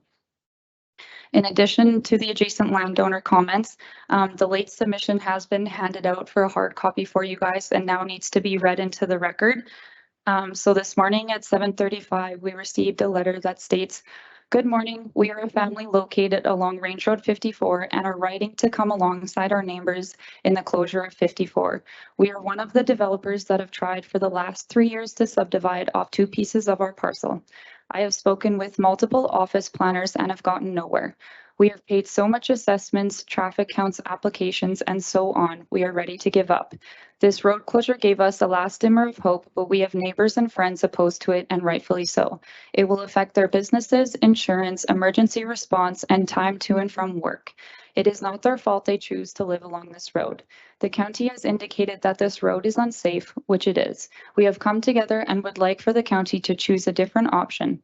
This option should not be built to the developers because, quite frankly, the reason we are even trying to subdivide is to pay off debt. We have no money to cover the cost of a new road option, and it should not be our bill to pay. This is what we pay taxes for. With new subdivisions, the county would have that bill paid for in a year. We are writing as our last option to the county to choose a better option than closing Range Road 54. Thank you, Trevor and Vicky Keene." A copy of this can be requested to administration if anyone wants a hard copy that doesn't have one. And then there were no concerns subject to standard comments from Transportation and Utilities, Parks and Recreation, Alberta Environment and Protected Areas, Alberta Energy Regulator, Eastlink, ACO Transmission and High Pressure Pipelines, ACO Electric, and ACO Gas. For cost and source of funding, if the county is required to contract services, the estimated cost to close the portion of road to public travel would be in the range of $20,000 to $40,000. This fee would be incurred under the general operating reserve, which is a correction on my part, not the budget. It would be through the reserve. And these costs are attributed to the obliteration of the existing driving service structure on either side of the railway tracks and the installation of jersey barriers north of the tracks. Transportation and Utilities will evaluate their capacity to complete this work as an internal project at the time of the bylaw being adopted, only if all 3 readings are given. So our options for council today is that council could approve first reading of bylaw 3209 with the following motion. That first reading be given to bylaw 3209 being the road closure of portion of Range Road 54 north of Highway 2 bylaw, and direct administration to forward the bylaw to the Minister of Transportation and Economic Corridors for approval. If the first reading is not approved by council, this bylaw will be defeated and will not proceed to the Minister of Transportation and Economic Corridors, and the road closure will not occur. And option 2, as always, is as council directs. Thank you, and I'd be happy to answer any questions or defer them to Ryan. Okay, thank you, Ashton, for that. So with regards to this, we have a number of people in the chambers. So would anybody like to speak to this application? If you would, could you come to the front desk and state your name and location with relation to this, please, for the record? Red is on. Hi, my name is Rick Harder. I live on I have the first property off of the Range Road 54 there. Okay, thank you. So we were here a year ago and this came up, and a lot of us showed up, presented our concerns to council, and council voted unanimously to shut it, or to not pass it. So the road stayed open. We thought it was over. So fast forward to March 13th, my wife Maria and I met with a few of you here, and one of our questions we had was, what is a closed session about? in camera. And we were told there was only 3 things that constituted closed session. One was the legal matters, one was buying land, one was employee discipline. However, last time we showed up for the meeting on the road closure here on June 26th, right away they went to closed session. So it was very confusing. Why did you need to go to closed session? Why do we not have the right to know what the discussion was about the road closure coming up again? So then when it went back to open session, there was no discussion. We had no clue what was going on, went straight to a vote and unanimous to close the road. So a year ago, it was unanimous to keep it open. What happened in that closed session? It seems pretty suspicious on our part there. So we've been in contact with Alberta Transportation, and from what they say, they did not suggest road closure. They suggested upgrading the intersection. You know, if you have a doctor says you need a surgery on the finger, you don't just say, no, we're going to cut it off, and we feel like that's what they're doing with our roads here. There's next road over is closed already, and so the type 2A and 2B, she kind of did explain that the 2A may not be an option because it doesn't allow for future development. But transportation levies, like transportation said in 2006, they recommended to the county that they start charging a levy to repair that intersection, because this has been an ongoing thing. It's not a new thing that just came up today. And my understanding is the transportation levy has been charged for acreages along there. So the county has been collecting money already to fix this intersection. So why are we now looking at closing it when we're working towards collecting money to fix it? The current rate, according to the county's books, is $2,000 per acre. Well, yeah, there's some money collected, and if there's more subdivisions, there will be more money. Another thing is the taxes. When the farm taxes is very low, everybody knows the county doesn't really have the ability to do a lot of work just with the farm taxes at $1 an acre or whatever it is. But they're looking at approving a lot more subdivisions and acreages in the area. Well, there's a lot of income to the county from the acreages compared to farmland. So there will be money coming in every year for this.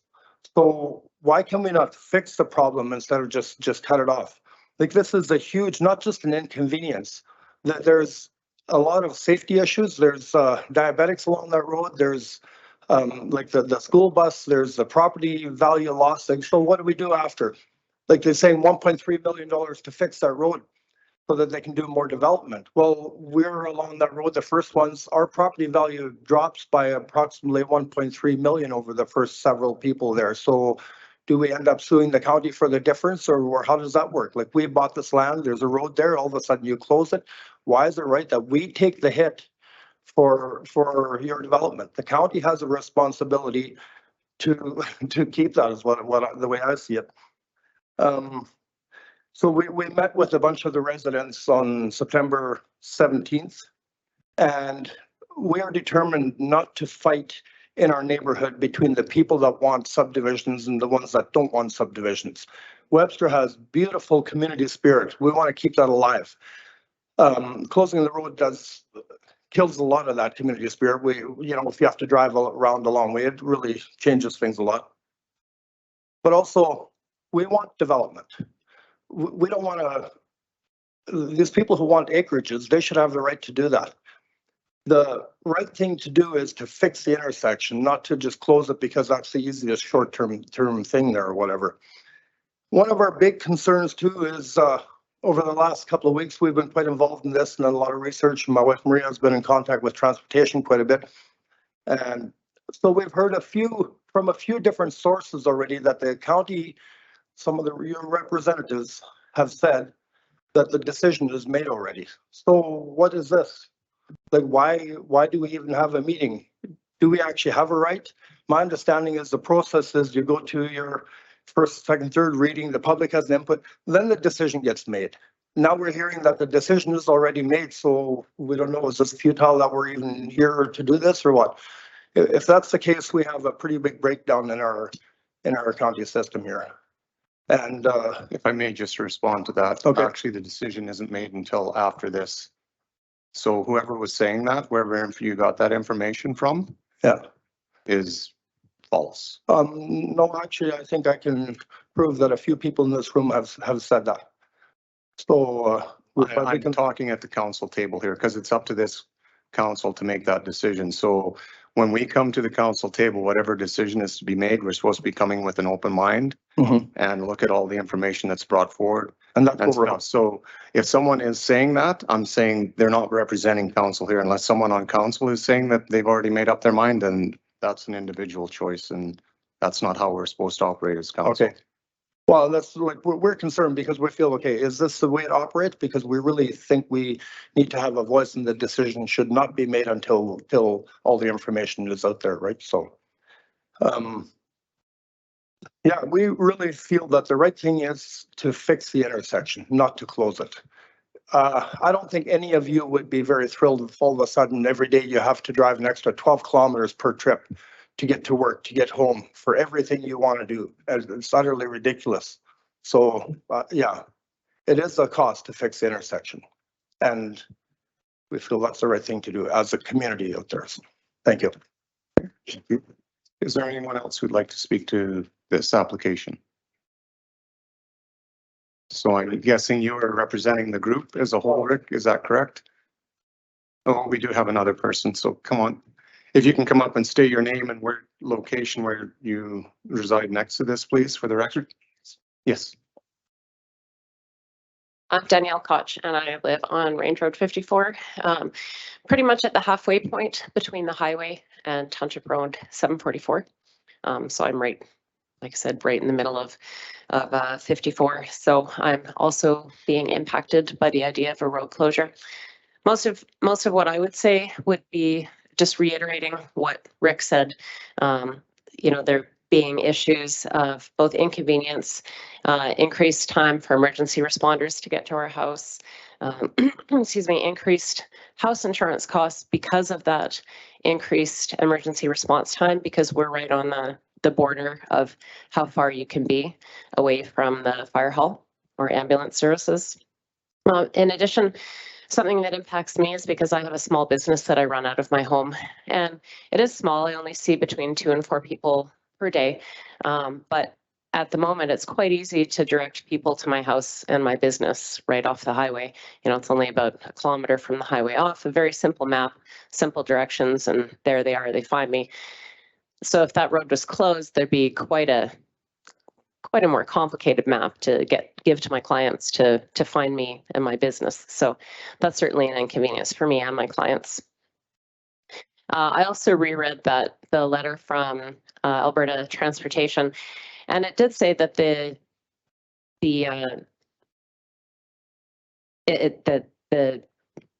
road is supposed to be improved now. So even if there were no applications for further subdivisions, it's still an improvement that needs to be made. So that's sort of something to consider.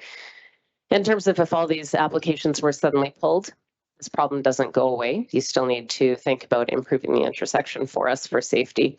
And it really is a safety concern with that narrow area. There's a passing lane. I've been rear-ended once and narrowly avoided being rear-ended 2 separate times right at that intersection trying to get home. And without having to reiterate everything else that Rick said, I guess what I would say to you is that if all the residents on our road are saying that, no, we don't want our road closed, why would the councillors vote yes to have the road closed?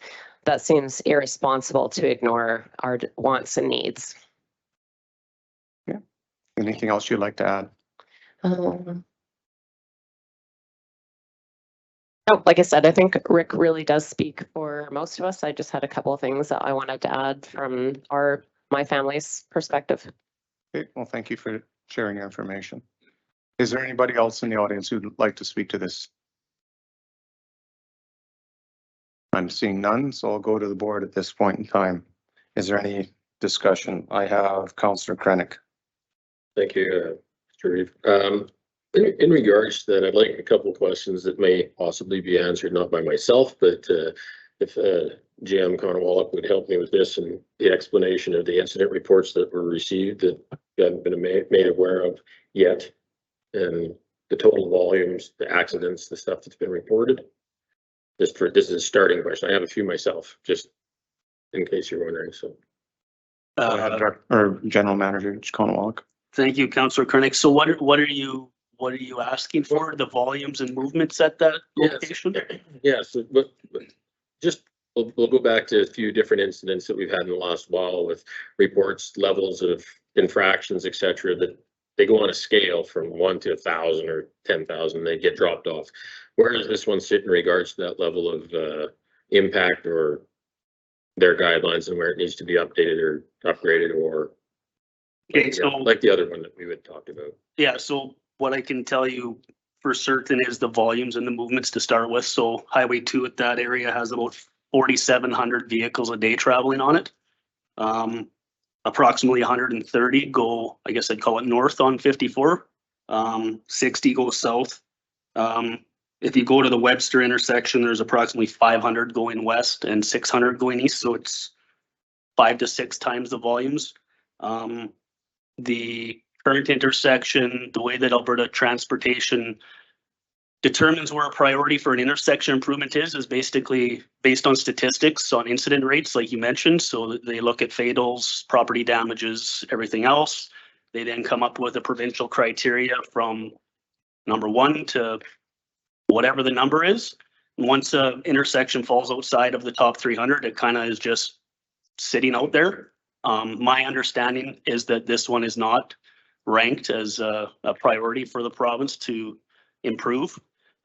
These types of intersection improvements are either typically done because of the ranking or because there's other monies being invested into it, but i.e. by a developer, for example, then that would speed up the improvement. Does that capture that?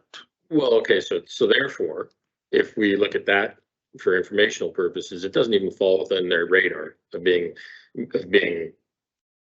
dangerous or removed or anything of the such. We're sitting here today, we have lots of opposition to this, and I'm looking at it and I'm saying, well, if it doesn't fall on their radar, at no point in time in the near future are they going to remove it. They will remove it if the 4-lane goes through. But as we all know, we've watched how fast things progress throughout our highway systems and through Alberta Transportation.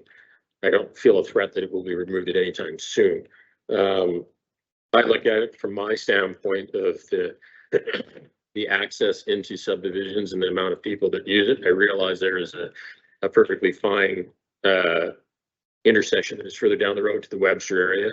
It's all paved. There's been pavement that goes in. The county plans on in the future coming up paving right across the old highway. I understand that, but at this time, I'm looking to say I'm not really sure why we wouldn't consider upgrading it, as that is the main line going into all the subdivisions that are along that road. That is the main subdivision. The growth nodes on the county map are actually located on that road. Yeah, so they don't veer very far from it. So therefore, I question as to the removal of the ring. So the statistics that they run on are a little bit, they do lag. So they would be probably accurate to 2019 or 2020. And then we would probably have a new number in the next year or two. In regards to the improvement, the province has been pretty clear that it's not on their radar. They're not looking to invest money. When the twinning goes through, that access gets removed no matter what we say. It comes out as part of the future twinning, just like most direct highway accesses do. It's something the province is pretty stuck on.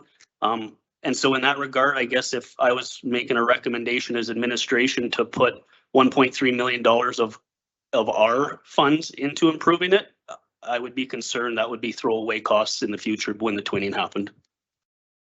Okay. So do we not bring Mr. Lapp into this, or GM Lapp to help us with this as well? So do we not collect funds for our road improvements, access improvements, whatever else that we have to do with the funding that we collect every time there's a subdivision or any development? Thanks, Mr. Chairman. So we do, and we have in this area. It came as a result of looking at the intersections. The funding, however, that we collected was targeted towards pavement, like upgrading the roads to a paved standard.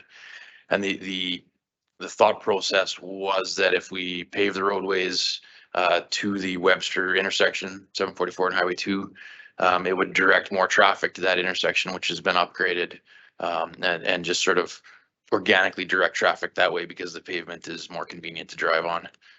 That funding formula that we put together didn't include like the cost for intersection upgrades at 54 and kind of as you go down Highway 2, each of those intersections didn't include any of those costs. It was just for pavement of the road system. So is that complete throughout the county? Same rule applies everywhere? Can the funds be diverted into a different application though?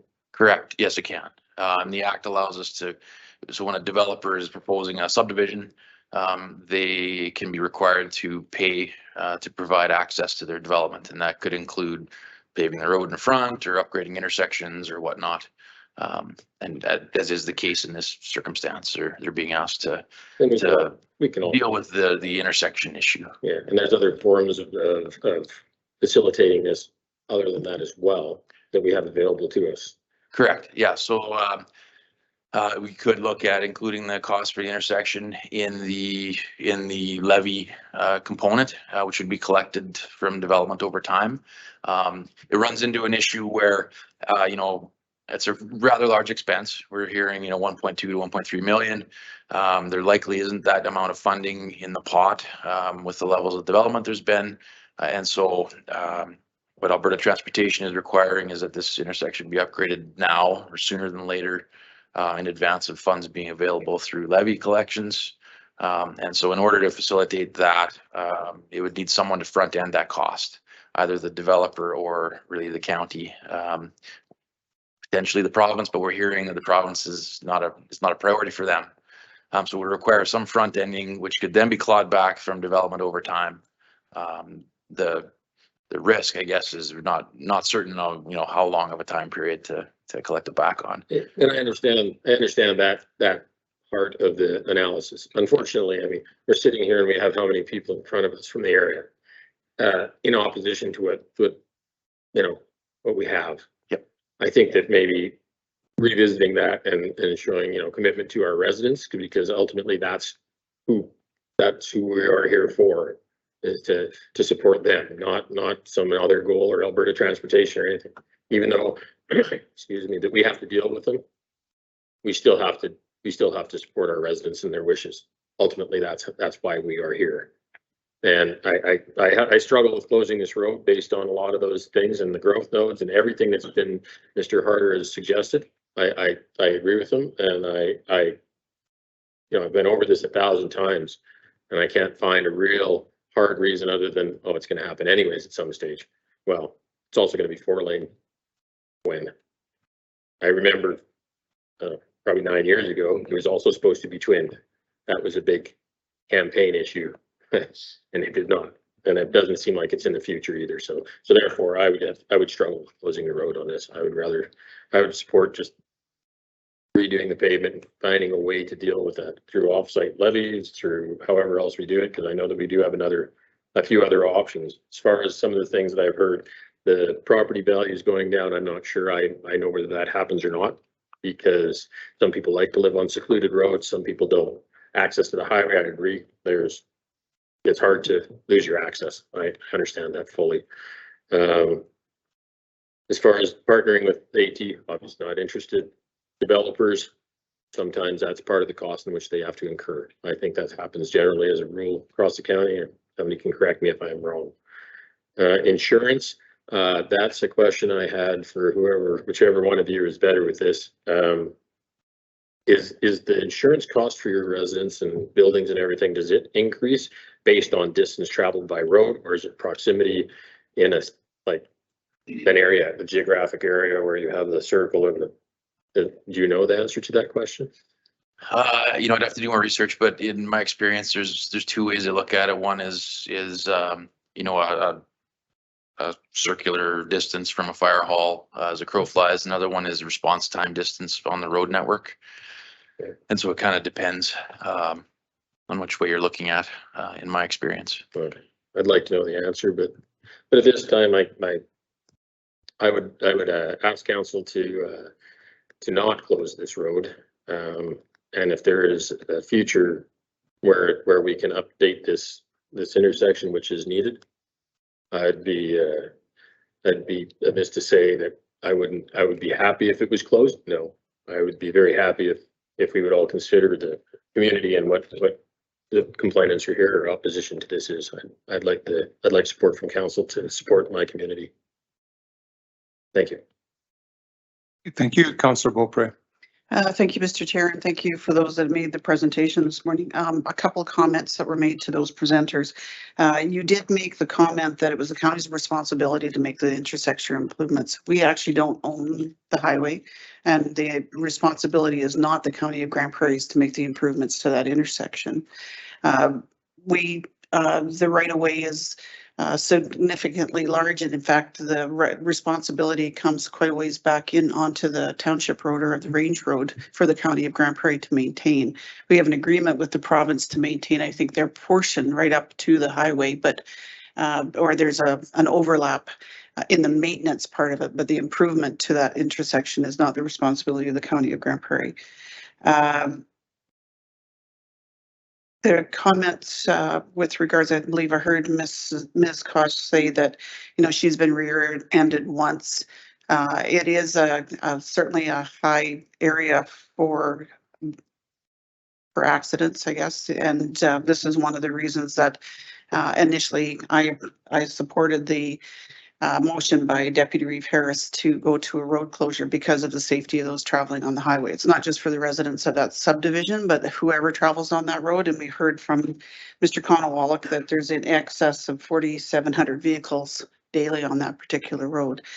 We have several different roads that the intersection comes in at an angle that we've over the years have lobbied the province for intersection improvements on. One of them is in Besançon, and we're still lobbying that for those improvements there as well.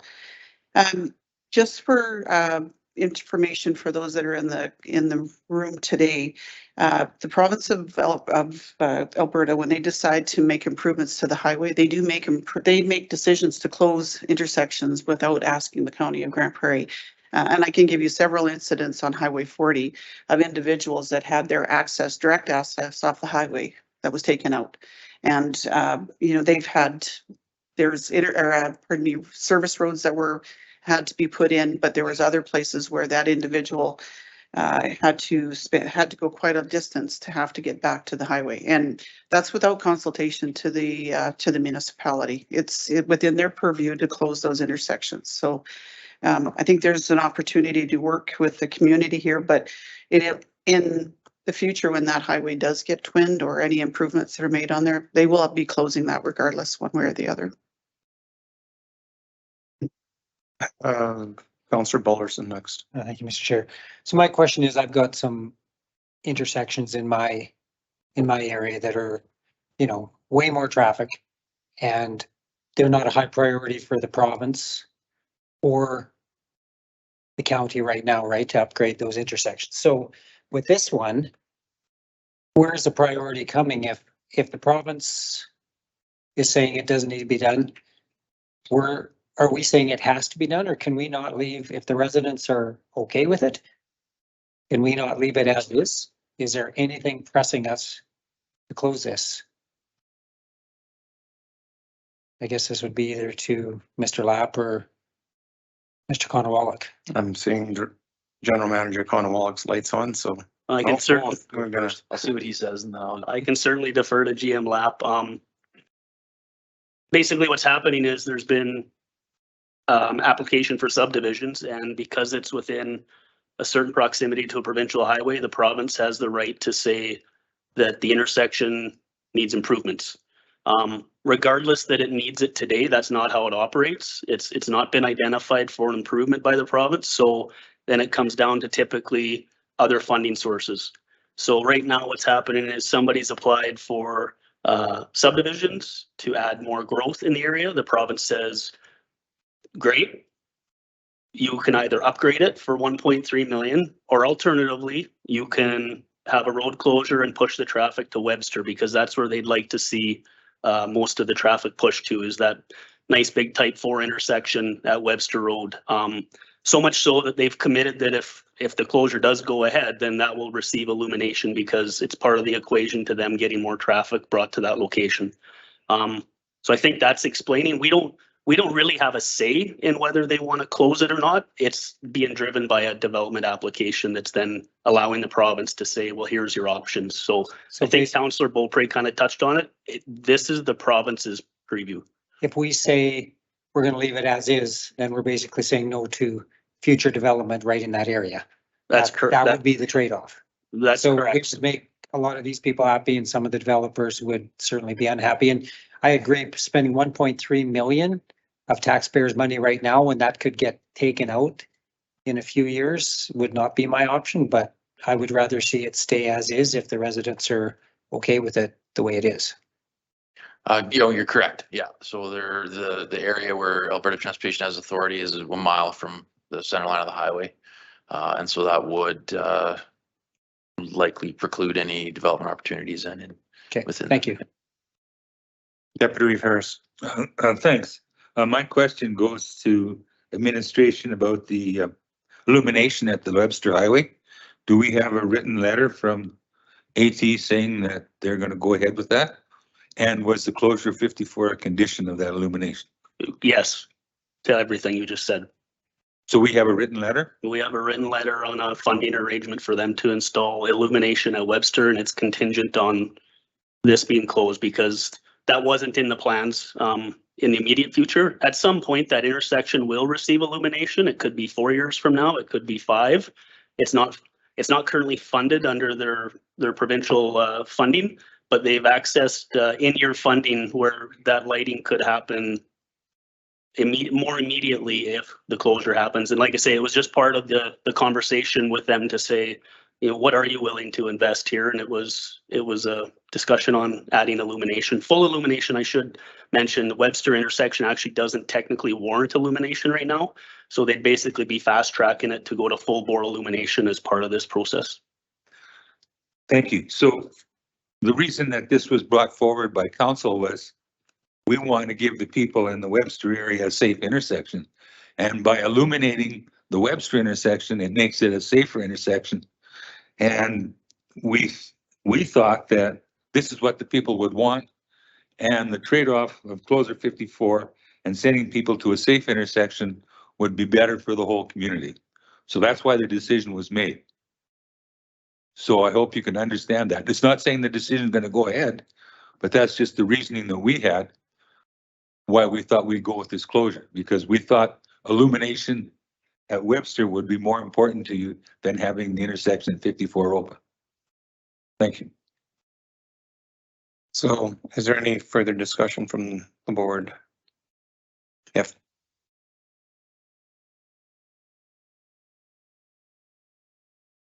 For clarification, yeah.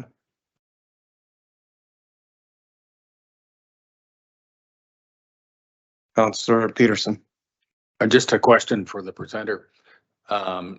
This illumination issue, were you aware of that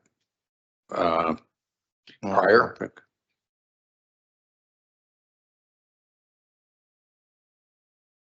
Go ahead. Further, my question, was that considered in your decision? No, we were not aware of that. I imagine that got discussed in the closed session where we were not privy to the discussions on that. But I'm one of the neighbors that doesn't want to subdivide. I don't want to be against my neighbors who are trying to subdivide. Is there another option here? Is there an option of closing that road halfway down? We don't want to close there either. But is that something that would fix the problem for everybody where we're still reducing the traffic onto the highway down to like just the first couple of acreages? If it would close that about halfway down, there's that Tim has a subdivision in there. His road goes in, has a turnaround at the end. If they would close it just past that, they would not have to build a turnaround. The turnaround is there already. That would reduce the traffic onto the highway. The people further back could still do their subdivision. Is that a solution that would work for everybody, or is that just absolutely not even an option? Like, we want to work with people and make as many people happy as we can, and as long as I'm one of the people that's happy, so. I think whether they want to subdivide or not, they've said this intersection is not safe, so even if they say, okay, no more subdivisions, is that going to solve the problem, or are we back here again next September for the same thing if we now say we're not gonna do that, so. Go to Director or General Manager Conowalla first. Yeah, I think just with a short time to think about it, transportation utilities would have some concerns with that. By having basically two kind of stub roads that are going to need to be connected again to each other in the future when 54 does come out.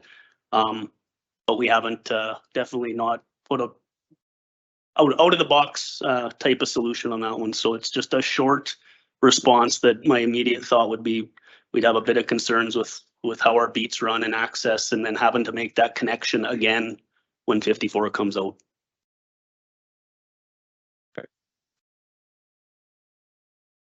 Anything else?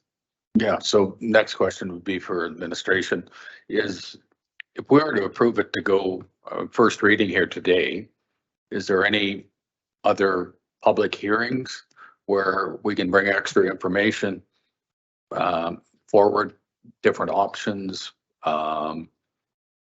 knowledge on the illumination, things like that? I'll go to General Manager Lapp.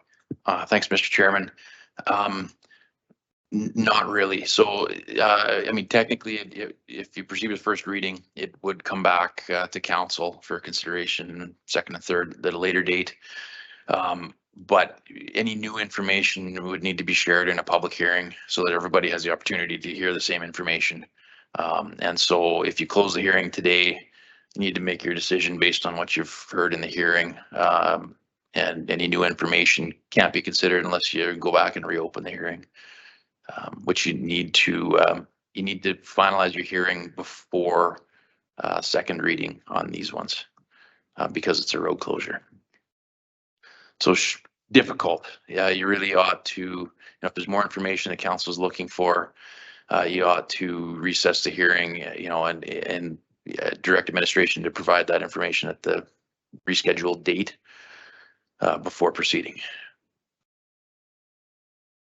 And Mr. Reef, might I add something as well? Right. So administration did include the minutes to the, I believe it was the June 26th meeting in the adjacent landowner circulation package. And in those minutes, the motion above the motion to initiate the road closure did include that we were going to get a memorandum of understanding with Alberta Transportation for the illumination.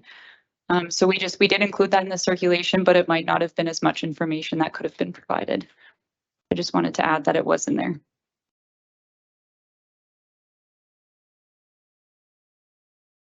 So I guess my point now would be that I'm concerned that the general public wasn't given enough information to make a good decision on or be knowledgeable in it.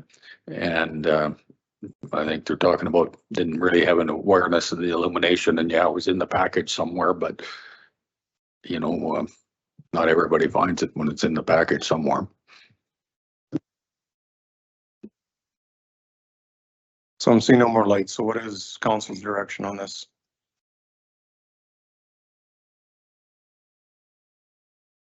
Councillor Balderson. We have to come out of public hearing if we're going to make any motions. Yeah, no, I'm just wondering if a tabling motion is the right way to go. It just seems like there's a few things here that both council and the public is unsure. So maybe turn it back to the area councillor.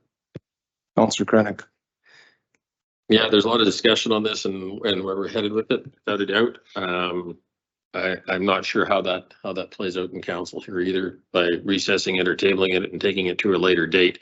I'd have to ask Mr. Harder probably if that's an option, even if there's any questions that we have not discussed that would be concerning. Like this whole process has started with Alberta Transportation, and I don't want to throw anybody under the bus exactly, except for this is where it came from. This is not, trust us on this. This is not council's decision based upon like, hey, let's just close roads and make it miserable for everyone. Like seriously, it's not that. It has to deal with the fact that Alberta Transportation has said this is what's coming. How to make it better for our community is one of the add-ons was the illumination at the corner. you know, it's inevitable, but at the same point in time, it will bide you some time if it doesn't close. Now, the question is where do we sit on that positioning, right?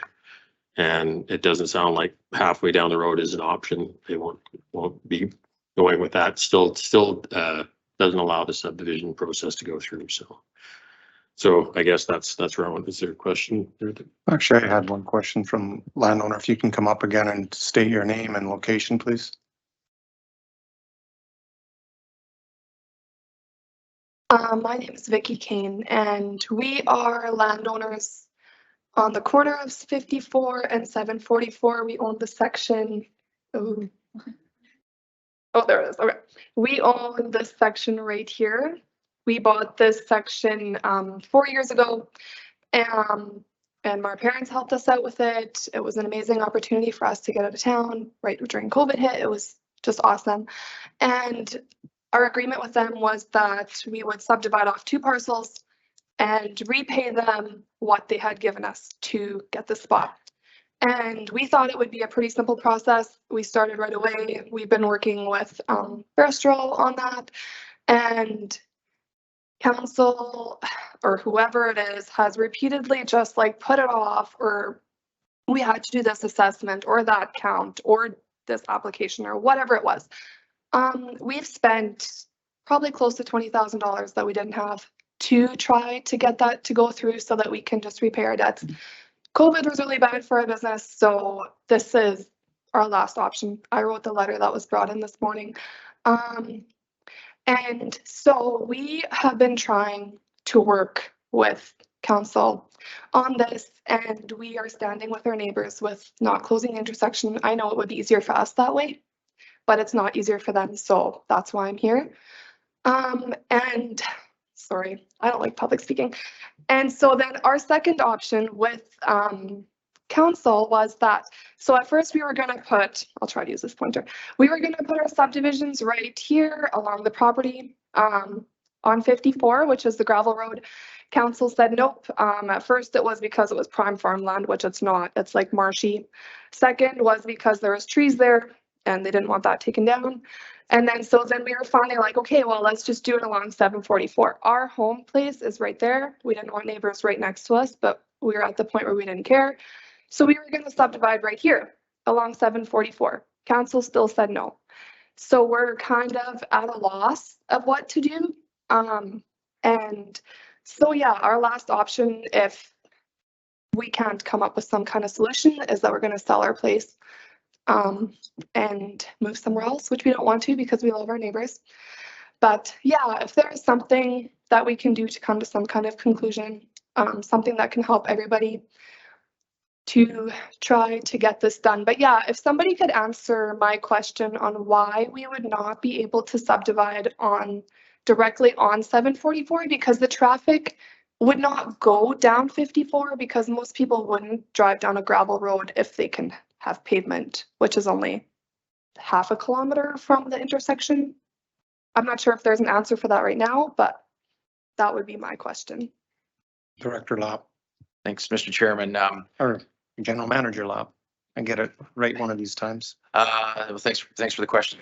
So really it falls to that. I need Ashton's laser pointer, but it falls to that 1 mile control zone that Alberta Transportation has, and Alberta Transportation hasn't allowed any more subdivisions to be approved within 1 mile of Highway 2 in this area. And yes, we understand the logic. We argued that point with transportation, saying the whole goal is to use the Webster Road and direct it to the pavement. Nonetheless, they still said no. We need 54. The intersection of 54 dealt with. We're not going to approve any more subdivisions within that mile of the highway that they can influence, and so we've been locked in that situation. Needing to address the intersection improvement so AT can sign off on it. And we're not, the county is not allowed to bring a subdivision forward within 1 mile of a highway unless Alberta Transportation grants approval of it first. Okay. Director or Councillor Craig. Just in case I missed it. So they actually are probably 1 mile away where the subdivision was there. It's the property though.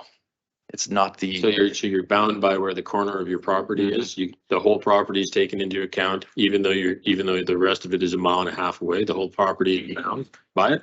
This is a half a mile from Highway 2. Yeah, and so you're within the mile. So that's within the full mile? Yep. So they're using their clout to get what they want on another intersection. Even though it has no bearing on the approach whatsoever. 100%. So when they take the approach out, now they can subdivide, even though that. They're never going to use the access. Can you explain that to me? I cannot. But it is, so the logic that we used when we created the levy 20 years ago in this area to pave the roadways, it was to direct the traffic on the pavement, right? In lieu of having to do the intersection upgrades, which are costly, and ultimately throw away pave the roadway that'll direct the traffic to the better intersection. And so that makes sense. The Alberta Transportation agreed with that at the time. But now at this juncture, they want to see 54 dealt with, and they haven't moved off that position. All right. Councillor Balderson. Thank you. Yeah, and that is one thing. It is not council saying no. That didn't come to council. And I think I also heard, we'd already made decisions. There was no decision made. We come to these public hearings and we have to hear all the input from everybody. These decisions are not made before this day. So there are some things being said today that are definitely not true. Like, please don't think that council is the one saying no to these things. So yeah, just to clarify, there are things that the province ties us on that we don't have any say. So what is council's direction with regards? Oh, if you would like to come ahead and just state your name and again, location, please.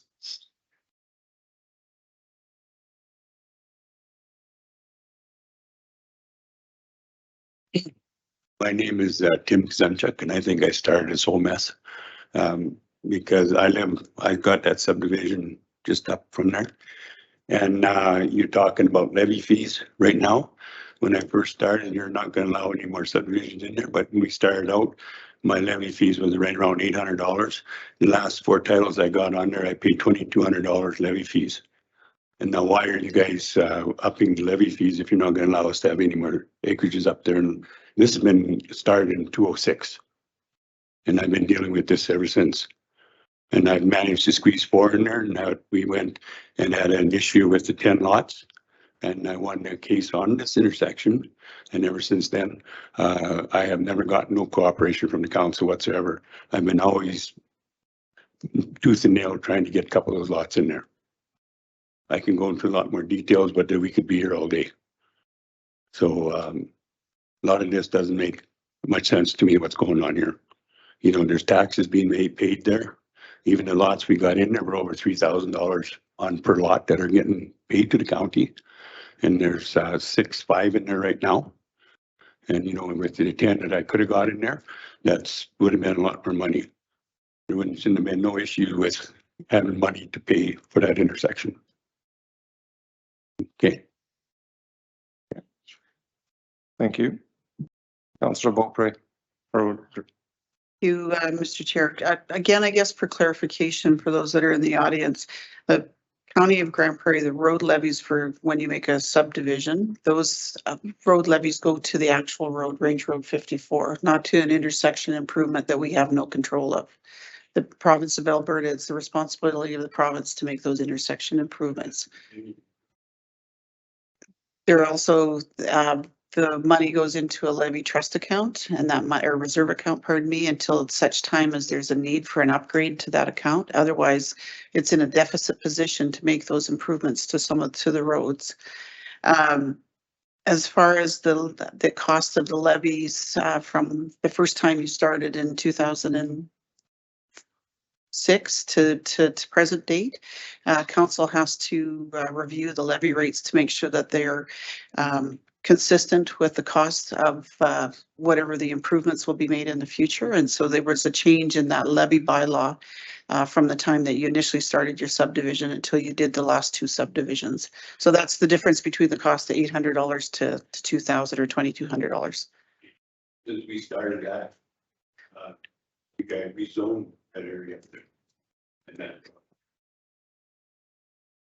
Yeah, there's quite a bit more information that goes with that than just the county of Grand Prairie rezoned it.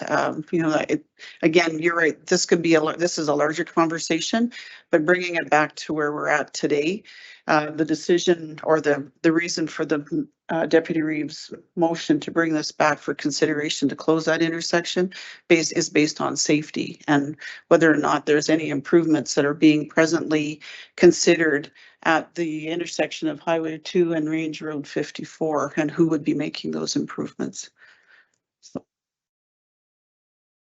General Manager Lau. Oh, thanks, Mr. Chair. I just wanted to clarify. So it's not the county or the council saying no to Mr. Kazemchuk's subdivisions. It's the province that has said no. And the increase in levy back in 06 was a result of the decision to direct that money to improvements on the Range Road, not the intersection. That's where that number came from. But it is the province that has the influence over that area and is saying no. Okay. So again, what is council's direction here? Is there any further discussion? If not, I'm looking for a motion to come out of. No, go ahead. Again, I know who you are, but just for the record. Danielle Koch, resident of Range Road 54. I'd just like to have this on the minutes because it was brought up that there are levies collected for the improvement of 54. I'm feeling a little bit like we might be on the losing side here if the province is directing our road to be closed to allow future development. So whether or not that happens, I guess that remains to be seen. However, if our road is closed, I would direct the council to consider that an improvement be made to pave the rest of 54 so that it is less of a convenience for us residents to have to drive further. So I just wanted to have that on the minutes for future consideration that if our road has to be closed, please consider paving it. Okay, thank you. Councillor Krennic. Thank you, Mr. Chair. In regards to that comment, I've had lengthy discussions with that, and that is one of the ones that I have actually been talking about is if it does close, I mean, as your councillor, that's one of the improvements that I would like to see through there. I'd also like to see the pavement stretch from where it is on 744 there going right across the old highway. And that would alleviate a lot of the pain and agony that you guys are talking about of traffic, and it would eliminate the need for even though it's upsetting not to get onto the highway, pavement all the way around would probably satisfy some of the opposition to this. Not all of it, and I understand that, but that is one of the conversations I've been in with GM Conowalk and a couple others, saying how do we go about doing this if it does get closed, the next process goes ahead. And it's a conversation that we have had, so please don't feel like you haven't been looked at. I know it's a tough one, and this is not comfortable for anybody. And as a counselor, it's not comfortable for me because I'm sitting here looking into the group that's opposed, and I'm seeing some that are for it and some that are against it. And I'm going, oh boy, it's going to be a bad day for me either way. So I hope you understand that I am taking the best interest for you. Safety is a huge concern to me. And as this intersection has been identified as a very, very dangerous intersection by transportation, and they have basically said it's going to be closed. And again, as stated before, council did not make that decision that they're closing it. That is not how that takes place. So just so we have clarity on that for myself as well. So yeah, that's where I'm with there. Okay, Councillor Bullerson. Thank you, Mr. Chair. I have one more question. So if this was defeated today, how soon could this come back? Like if all these other things were discussed and considered for the future, how soon could it come back for a closure if it was defeated today? Thanks, Mr. Chair. I believe your procedural bylaws is 6 months before you reconsider similar application. 1 year. 6 months or a year. Looking at Carol. All right. So your bylaw says a person or group addressing council that are requesting funding or action by council on a matter shall only present on that matter once in a 365-day time period or after a municipal election, unless approved by council by way of notice of motion to be heard on a subsequent regular council meeting. So it's a little fluid.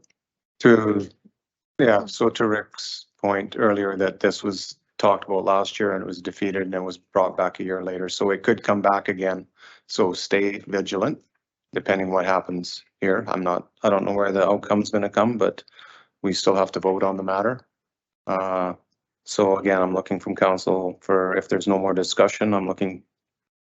Oh, sir, if you can come ahead, please, and state your name and location, please. Good afternoon. My name is Craig Reed. I live on north and right on 54 there, head towards 744. So the Transportation Canada looking at this as an unsafe unsafe intersection. Like when we all got around talking about this, did they ever look at it? You know, they got that as a passing lane going all the way up through there, and then you got that nice curve going to the Webster. People don't know. Well, people don't like to use passing lanes, as we know, in the proper fashions. If we throw double lines up in there, would that increase the safety at all? You know, people are breaking the law now. Now they're accountable for it. So that's one thing to look at. And I mean, like, there's some that transportation's safety or they got to be able to do instead of just being like, here, let's throw a Band-Aid on this until later. So that's all I got to say. Well, thank you for that input.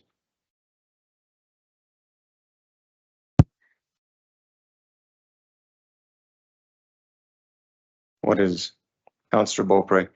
So, Mr. Chair, if there isn't any further discussion, I'll move we come out of public hearing. Thank you. We have a motion by Councillor Beaupre to come out of public hearing. I'll call the question.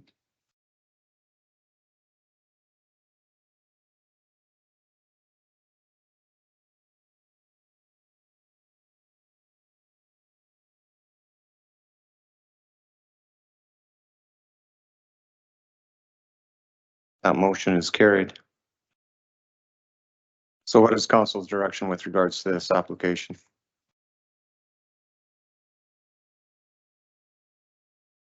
Basically, we need to move approval and then it's either defeated or not. Councillor Beaupre. Thank you, Mr. Chair. I will move that council approve first reading of bylaw 3209 with the following motion. That first reading be given to the road closure of portion of Range Road 54 north of Highway 2 bylaw and direct administration to forward this bylaw to the Minister of Transportation and Economic Corridors for approval. Okay, so we have a motion on the floor by Councillor Beaupre. The council approved the first reading of bylaw 3209 with the following motion: that first reading be given to bylaw being the closure of road, being the road closure of portion of Range Road 54 north of Highway 2 bylaw and direct administration to forward the bylaw to the Minister of Transportation and Economic Corridors for approval. Is there any further discussion? Councillor Krennic.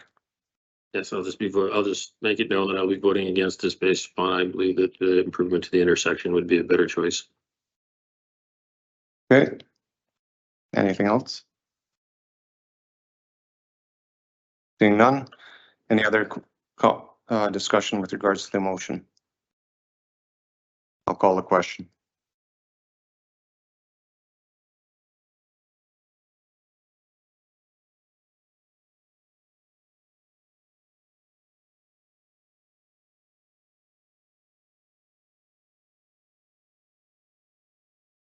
That motion should be displayed on the screen so people can see, please.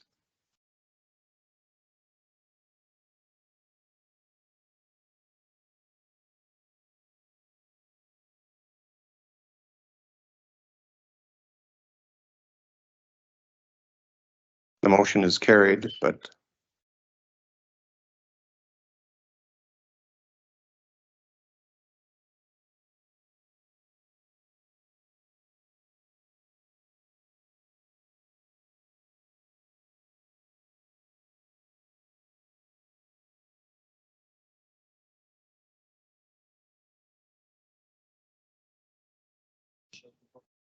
well, it does.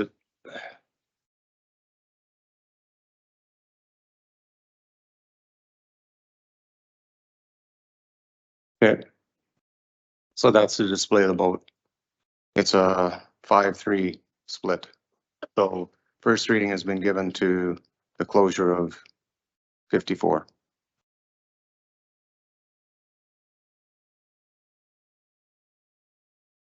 So with that, we'll move on to 7.2.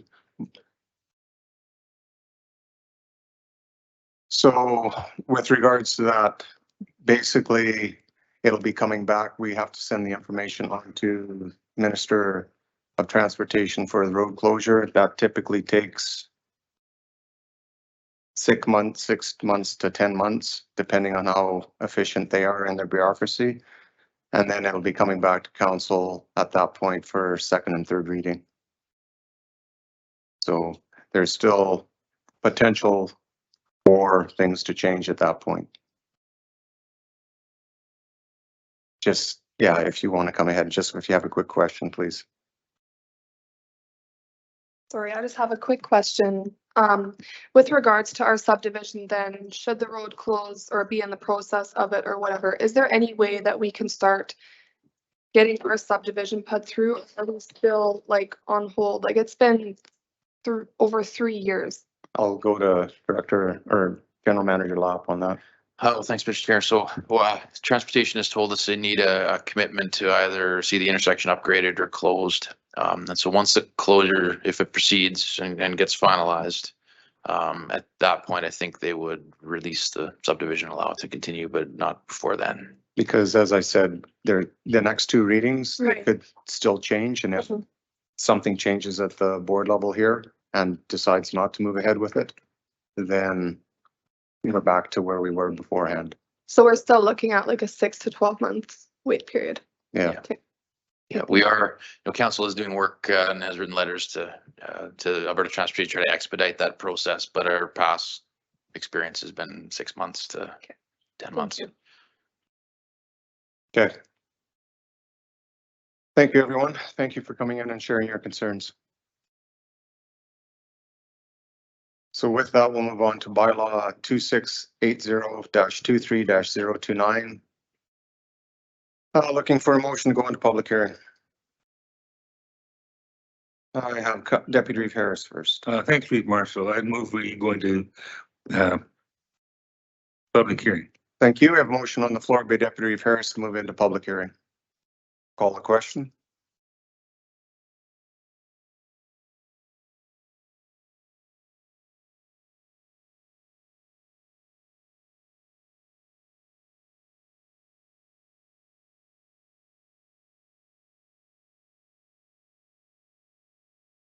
That motion is carried. So now it shows up.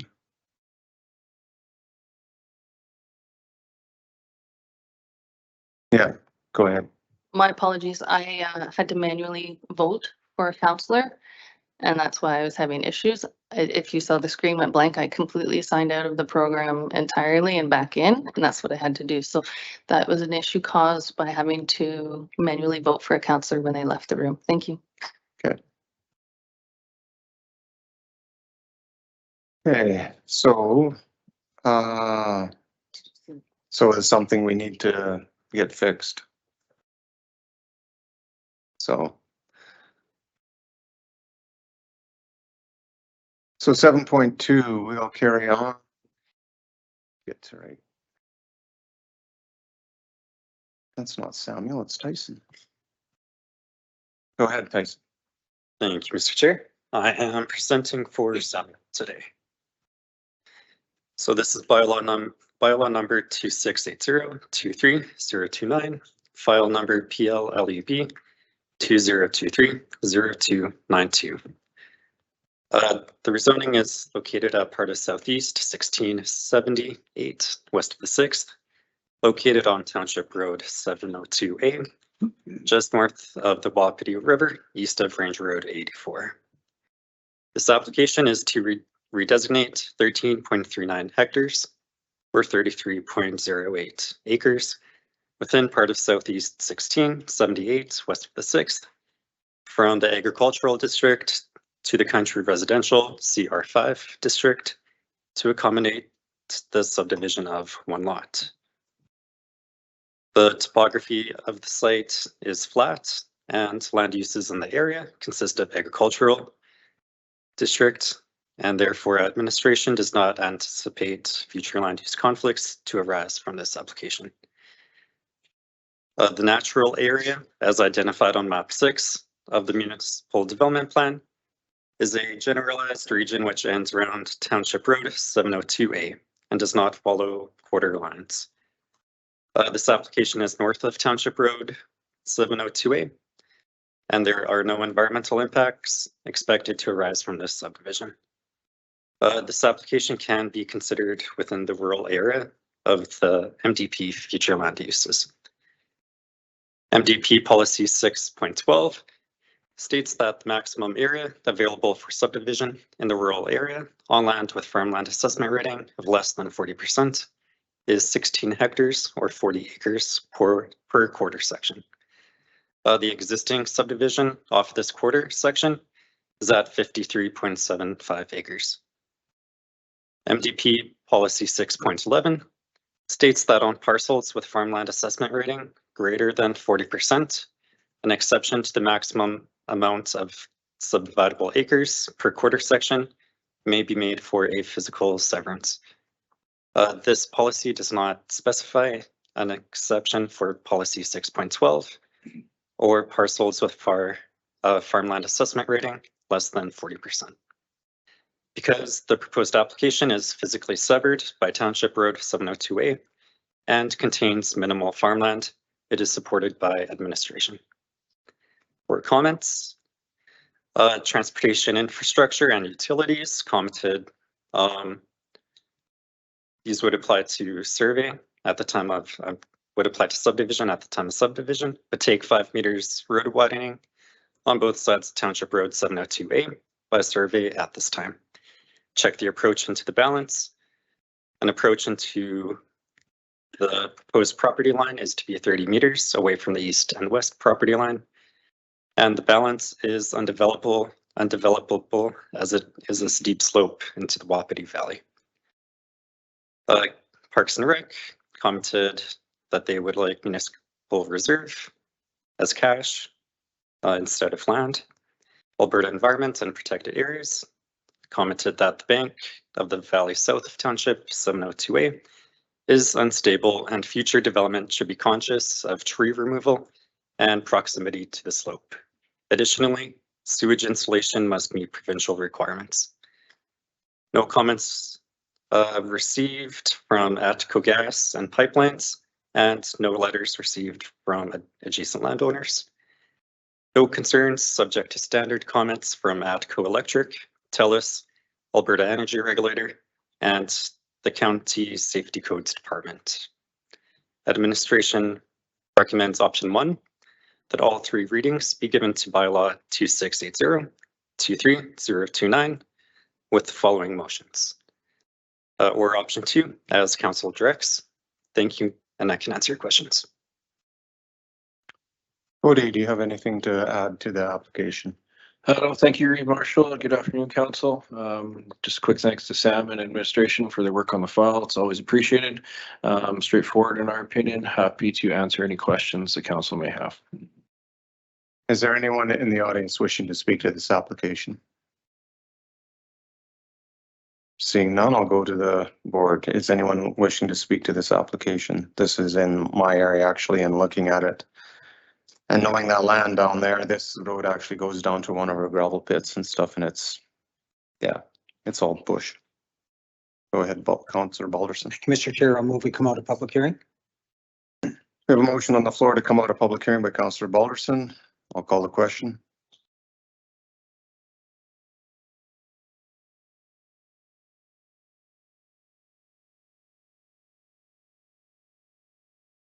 That motion is carried.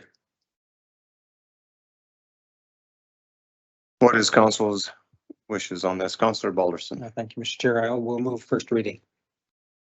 We have a motion on the floor by Councillor Balderson that first reading be given to bylaw 2680-23-029 to redesignate 13.39 hectares, 33.08 acres within part southeast 1678-8 west of the 6 from agricultural district to country residential CR5 district. Is there any further discussion? Seeing none, I'll call the question.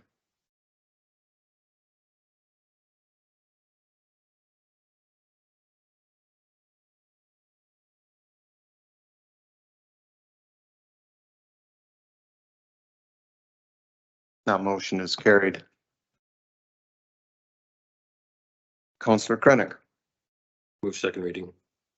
Thank you. We have a motion on the floor by Councillor Krennic that second reading be given to bylaw 2680-23-029 to redesignate 13.39 hectares, 33.08 acres within part southeast 1678 west of the 6 from agricultural district to country residential CR5 district.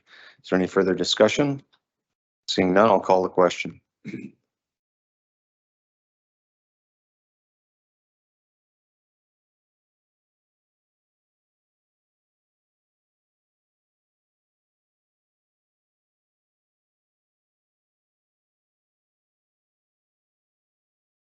That motion is carried. So moving on to Deputy Ferris. Thank you, Reeve Marshall. I move that consideration be given to proceed with third reading. Thank you. I have a motion on the floor by Deputy Ferris that consideration be given to proceed to third reading on bylaw 2680-23-029 to redesignate 13.39 hectares or 33.08 acres within part southeast 1678 west of the 6th from agricultural district to country residential CR5 district at this meeting. Is there any further discussion? I'm seeing none. I'll call the question.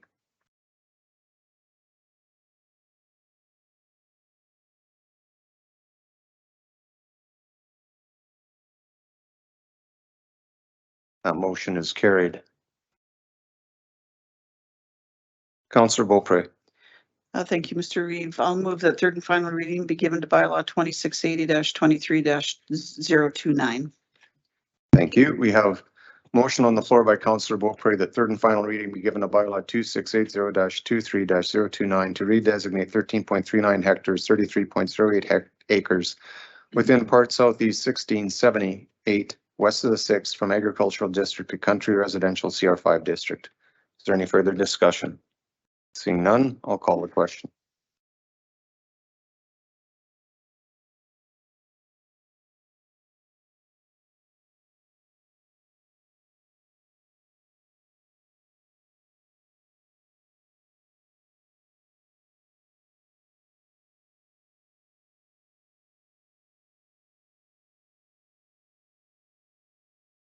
That motion is carried. Thanks for coming in, Cody. Thank you, Mr. Chair. Okay, you're back for the next one. Okay. Moving on to 7.3 bylaw 2680-23-030, looking for Councillor Beaupre. Thank you, Mr. Chair. I'll move that we move into public hearing. Thank you. I have a motion on the floor by Councillor Beaupre that we move into public hearing. I'll call the question.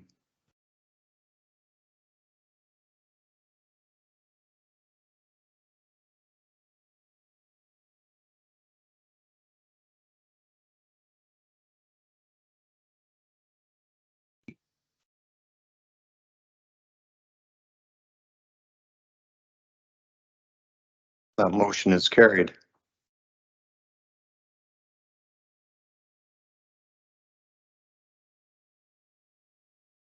So go ahead, Michael. Thank you, Mr. Chair. This application is for Southwest 1474-9 west of the 6th, located about 3.5 miles east of the hamlet of Valhalla, 4.5 miles west of the hamlet of La Glace, and adjacent to Highway 59 and Range Road 92. The application is to redesignate Southwest 1474-9 west of the 6th, certificate of title 842095188D, from country residential CR5 district to the agricultural district to accommodate the consolidation of this lot into the balance and then facilitate a subsequent farmstead separation on this corridor. The municipal development plan designates this area as rural, and so the rezoning to agricultural from CR5 and the subsequent consolidation is consistent with the policies of the MDP. The consolidation of this parcel would be a recommended condition of the future farmstead separation. Our Transportation, Infrastructure and Utilities Department had no concerns with the rezoning. Alberta Transportation and Economic Corridors provided no comments on the rezoning, as their comments were more with the farmstead separation subdivision. There were no comments received from adjacent landowners and no concerns subject to standard comments from our safety codes, Alberta Energy, Alberta Health, ATCO Electric, and TELUS. Administration is recommending that all three readings be given to bylaw 2680-23-030. And if you have any questions, I'd be happy to answer. Thank you. Okay, Cody, was there anything you'd like to add to the application? No, thank you, Marshall. Thanks, Michael and administration for your time on this. Just happy to answer any questions if there are any. Okay, Councillor Zimmerman. You gonna make a motion? I'll let you ask. Deputy Harris. Thanks. Would the farmstead separation be considered second parcel out? Thank you, Mr. Chair. So as part of this application, they're looking to rezone this back to ag and it will get consolidated back in the quarter section. Hence, this one would be technically the first one out at that point. So administration would consider with the consolidation of this parcel, the next subdivision being farmstead. It's technically not the first parcel out because there's already been a parcel out. And that's happened, that's occurred in the past. So now if you're making another, whether it's put back in or not, it's still a second parcel out when you do the farmstead separation. So is it not? That's my question. So the farmstead separation is the first subdivision from the corridor? No, it'd be the second. This other one occurred and you put it back in. So that's the first subdivision. That occurred without cost, right? They did that as a farmstead separation then? Did they, or what? Based on it being CR5, that would have been a bare land parcel at that time. CR5. Thanks, Mr. Chairman. It's zoned country residential, so they zoned it and subdivided it off of the as first parcel out. Yeah. Right. So all I'm saying is the first parcel out has already occurred on that quarter section, whether you put it back in or not. Well, we don't scorecard it, I guess, over time. So if it's put back, if the quarter section is put back to a full quarter with no parcels out of it, and then they come in subsequently and apply for a farmstead separation on an existing residence on the quarter, we would look at it as a farmstead. But we wouldn't scoreboard it back over time and say, well, at one point there was a lot subdivided out. They've removed that lot and consolidated it back into the quarter. There's no lot subdivided off now, so we would qualify it as a farmstead. Okay. I mean, I can still see it be a farmstead separation, but not first parcel out. Right. I guess the way it's set up right now is farmstead is a existing residence on an unsubdivided quarter and would be the first parcel to be subdivided out of there. Yeah. Yeah. Thank you. Councillor Zimmerman. Nobody else likes? I will move first reading. No. Oh, public. We gotta come out of public. Okay, I'll move. We come out of public here. We have a motion on the floor by Councillor Zimmerman to come out of public hearing. I'll call the question.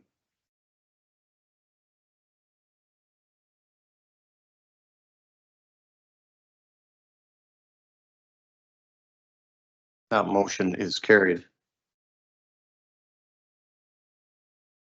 Councillor Krennic. Move first reading.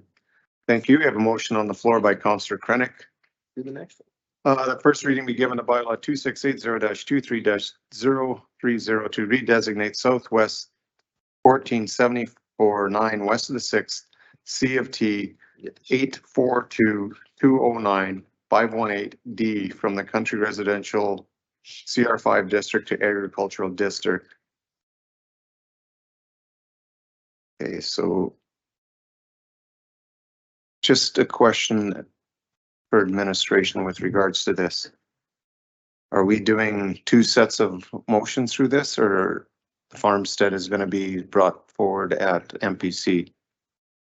Okay, good. So is there any further discussion to this? Seeing none, I'll call the question. Go ahead. Just for clarification, I think, and I should have asked when Deputy Reeve Harris was asking the question. So there's, by consolidating this bylaw, by consolidating it is basically putting it back into a unsubdivided parcel. So tomorrow when we consider the subdivision application, it would be first parcel out or homestead separation, which really does, if it was the second parcel out, there would be a municipal reserve that would be owing on it. This parcel, there would be no more, if the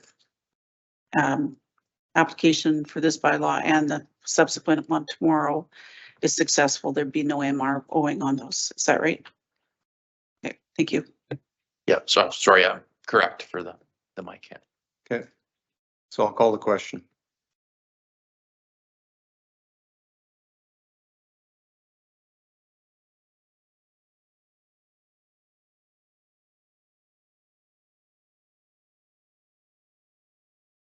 That motion is carried. Moving on to Councillor Balderson. Here, I'll move second reading. We have a motion on the floor by Councillor Balderson. Let me get this cleared out. The second reading be given to bylaw 2680-23-030 to redesignate Southwest 1474-9 west of the 6th CFT 842-209-518D from the country residential CR5 district to the agricultural district. Is there any further discussion? Seeing none, I'll call the question.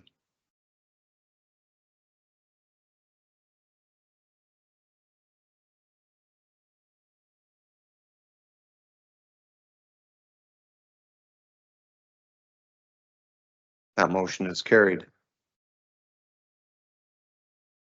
Councillor Frayne. Thank you, Mr. Chair. I move consideration of third reading. Thank you. I have a motion on the floor by Councillor Frayne that consideration be given to proceed to third reading of bylaw 2680-23-030 to redesignate Southwest 1474-9 west of the 6th CFT 842-209-518D from the country residential CR5 district to agricultural district at this meeting. Is there any further discussion? Seeing none, I'll call the question.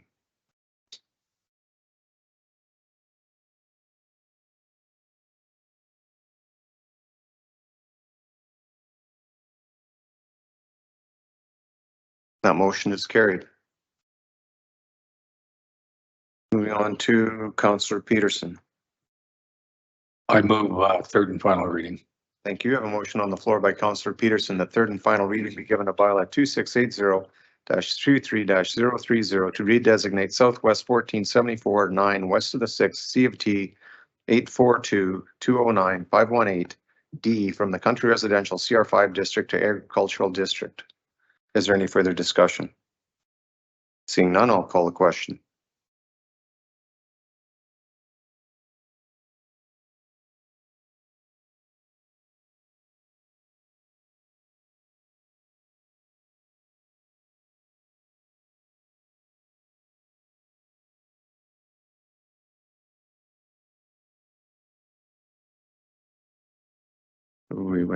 That motion is carried. So thanks for coming in, Cody. Thanks, Michael, for that. Moving on to 7.4, bylaw 2680-23-031, Councillor Peterson. I move we go back into public hearing. Thank you. We have a motion on the floor by Councillor Peterson to move into public hearing. Call the question.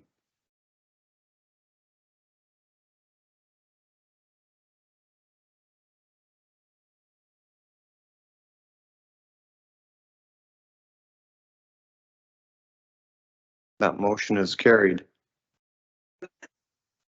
So Michael, go ahead. Thank you, Mr. Chair. This land use bylaw amendment application is for part of Northeast 3473-4 west of the 6th, located about 3.5 miles west of the hamlet of TP Creek and adjacent to Range Road 42 and Highway 674.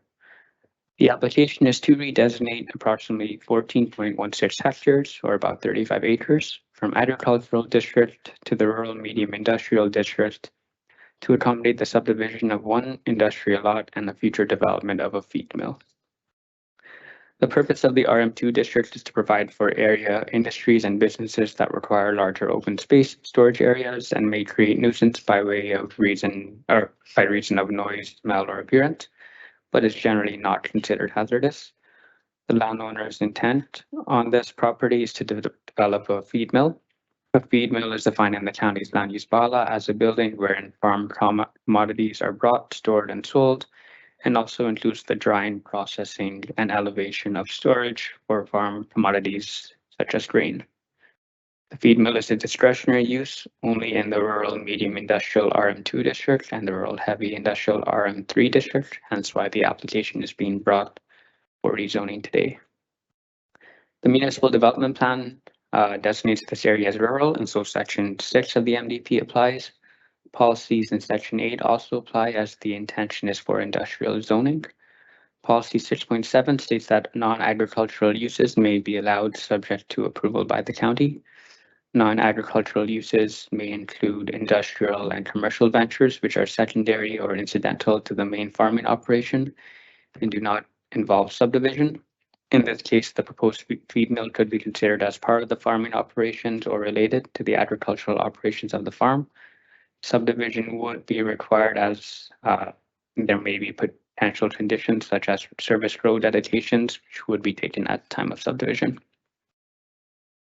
Policy 6.9 of the MDP states that in areas identified as rural, the maximum area available for subdivision, where the farmland assessment rating is between 40% and 59%, is 4 hectares or 10 acres. 10 acres have already been subdivided from this property, and so the proposal would go beyond that recommended maximum. However, the proposal of the feed mill facilitates the rural objective in the MDP of contributing to the maintenance and diversification of Alberta's agricultural industry. And so the intention of the application would support the objectives of the MDP. Policy 8.1 states that rural industrial should be directed to areas identified on the future land use map number 6 of the MDP. However, if considering a rural industrial property, it should exhibit most of the following characteristics. So be located within half mile of a paved highway, have access to rail service, be serviced by power and gas, not be in any environmental sensitive areas, have minimal impact on other adjacent land uses, a suitable method of sewage disposal and water supply, and should be developed in accordance with an area structure plan. This area does exhibit most of these characteristics, excluding access to the rail and with it not being in an ASP. Land uses in the area consist of rural medium industrial RM1, rural industrial direct control RMDC, confined feeding operation CFO, intensive recreation, country residential CR5, and country residential CR2. The existing CFO district is just to the east of this property.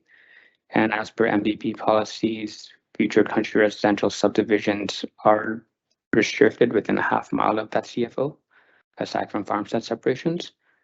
With that, administration does anticipate potential impacts to some of the adjacent land uses with the country residential, but the CFO sort of restricts further country residential within proximity.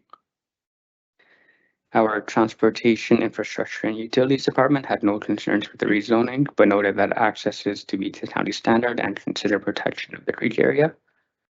Alberta Transportation and Economic Corridors stated that the department does not typically support isolated parcels designed for commercial and industrial. However, should the subdivision be approved, Alberta Transportation grants approval of the subdivision authority to vary requirements of section 18 of the regulation and section 19 with dedication of a service road right of way. Alberta Forestry and Parks noted that the imagery shows slopes which may indicate an ephemeral feature. No concerns if the sewage and water use with the feed mill activities do not impact the surrounding hydrology of the features, and adhere to the best objectives and best management practices. From adjacent landowners and encumbrance on title, administration received 2 letters of concern from adjacent landowners and 1 letter of concern from an encumbrance on title. The letters of the adjacent landowners have concerns with pollution to the water, traffic, the application affecting their quality of life, obstructing views, and affecting property values. The encumbrance on title feels that the proposal conflicts with the interest in the land. Just to note, with the encumbrance on title, they do have to sign off on the subdivision as they are entitled anyway, so that could be addressed then.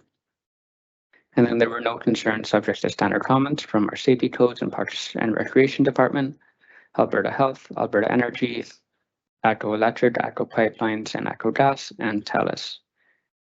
So there are a couple of options. Administration is recommending option 1, that all 3 readings be given to bylaw 2680-23-031. Option 2 is as council directs, and it's not written in the report, but an option that council could consider is site-specific direct control zone, depending on what's being brought today at public hearing. If you have any questions, I'd be happy to answer. Thank you. Thank you. Do you have, if you want to introduce yourself, Bailey, for the record? So my name is Bailey Lapp. I am the manager of planning services at Bairstow and Associates. I do have a couple comments I would like to make. So a feed mill is an agricultural use. It benefits the agricultural community. It's for the agricultural community. A feed mill is not a use under the Ag District. That is why we're here rezoning to industrial today. An assumption can be made that a feed mill is not a use within the agricultural district because of the increased traffic volume. My client made a financial investment and decision to get a traffic impact assessment prepared prior to this meeting. The results of the traffic impact assessment are that no upgrades to the highway are required to accommodate traffic safely for this development. Today, we are here to discuss the compatibility of land use. Again, in my opinion, a feed mill is listed, is not listed in the agricultural district. It's listed in the industrial district, but it is an ag use. There are other existing uses in the area that would create elements of concerns that the adjacent landowner letters are speaking to. The highway in itself would generate traffic noise. As mentioned, there is a CFO located directly east of the application. CFOs are notorious for being a nuisance with smell, pollutants, and toxins. There's also an RMDC district just to the west of the application as well, and another industrial development. So we would not be the first non-agricultural residential use within this area. So from the adjacent land uses that are existing, this feed mill would be compatible with a lot of the uses that are in the area currently. There is a need for feed mill developments in rural Alberta. The provincial government is offering grants for these types of new developments to promote, are offering grants for these new developments to promote their development. We've been contacted by the county's economic development team to pursue these grants if this development is approved. If you have any questions, I'd be happy to answer them. Thank you. Okay, thank you. Is there anyone in the audience wishing to speak to this application? If you'd like to come forward to the beside Bailey and introduce yourself and just state your location with regards to the application, please. My name is Leonard Clark. I own the acreage directly across to the highway of the proposed subdivision. Okay, thank you.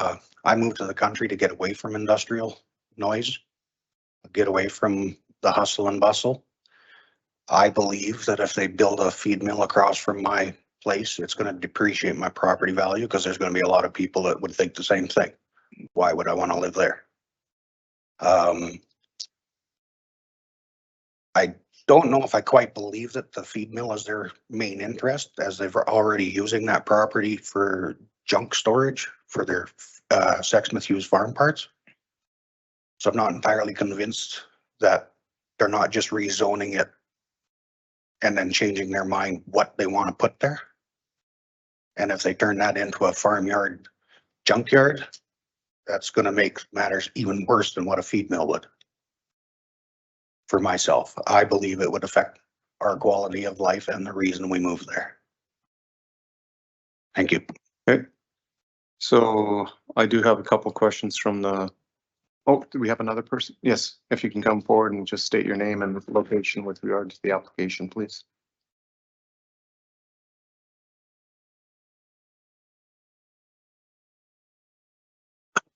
Good afternoon. My name is Rick Foley. I farm the land on the east side, west side, and the north side of that, and I live a mile away. I guess I just need some clarity as to what's kind of taking place here.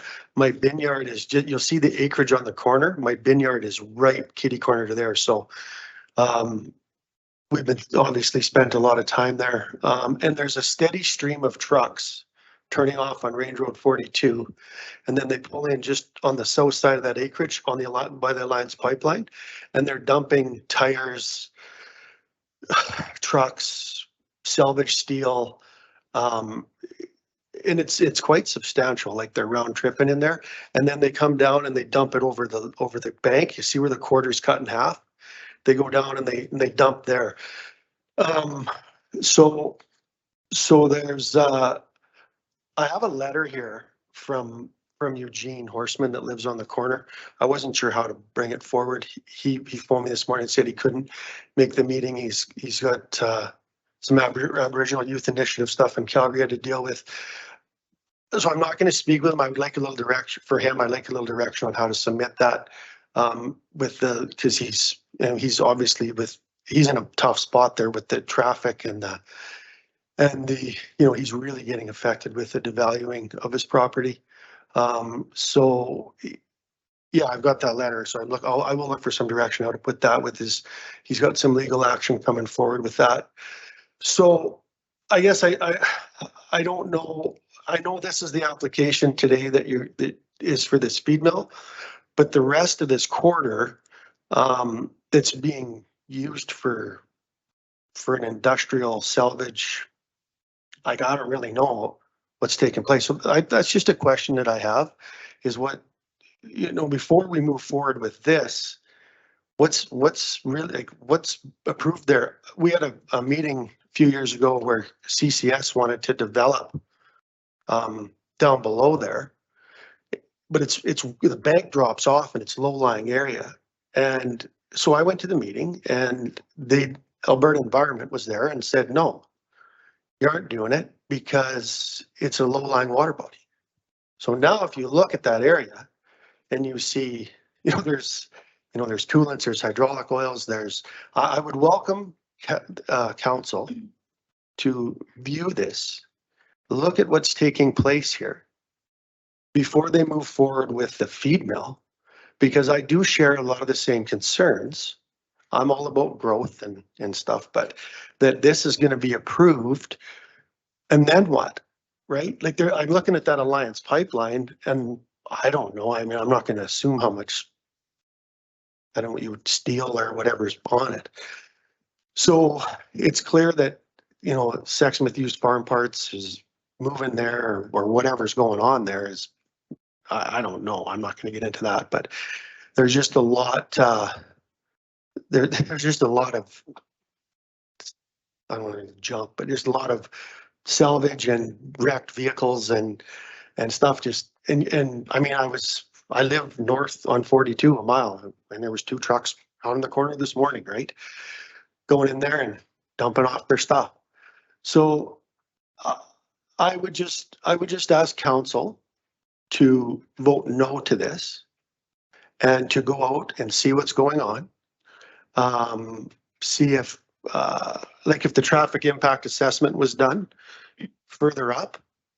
Okay, like what does it entitle where the trucks are turning to go to the salvage yard, steel salvage or whatever it's, maybe it's been approved. I don't know. That's why I'm here today.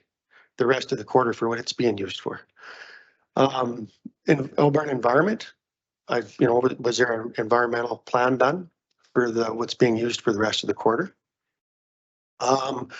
Weed management, work pretty hard on weed management. I know historically the applicant has struggled with weed management. So if that's something that we could look at, maybe the county could look at that moving forward, that they can comply with that. Yeah, so do you have any questions for me? I guess those are the questions that I have. Did you have any further questions for me? So with regards to the rest of the quarter, what we're dealing with is all within this public hearing, we have to deal with that specific application. Okay. If there's other issues around that, then that needs to be brought forward and dealt with in a different manner, either to our enforcement or our planning department and stuff, so they can investigate and see. I can't. Yeah, we have to deal with the application that's strictly in front of us within this public hearing right now. So I would just ask council to consider this application and look at what the rest of the quarter is being used for. Because it's not being used for agriculture. That's pretty plain and simple. So I do share the same concerns that all of a sudden that gets zoned industrial, and then the trucks, now there's a separate approach there. Now the trucks can pull in and just start dumping there too. I don't know. So I would ask council once again to vote no to this until they've had a chance to relook the whole, what's taking place there. Okay. Thank you. Thank you. Is there anyone else wishing to speak to this application? Again, if you can just come forward, state your name and location, please. Hi, my name is David Morgan. I live just out the half-mile radius, I guess. That's why I didn't get a notification. Which I think with industrial, there should be a little broader area that's notified when it's an industrial area. It's not a acreage or a residential thing we're talking about here. I think we're to what Rick was trying to say. I'll just clarify it a little bit more. Sexsmith Hughes Farm Parts has been bought by Tony Mitchell and whoever else it is. That equipment has been moved to that location, top and bottom of that land. Okay. So when he's applying and telling the community that he's building this beautiful thing for the community, which is a feed mill, which I would, I have some agreement with that. It could be of use to agriculture in this area. That's not the case here. We're getting a smoke show from you, Tony, on what that land is going to be used for. Excuse me, just okay. Direct your comments All right. through the chair, please. Well, I'm just a little bit, because I wasn't notified and I had short notice to get here. Okay.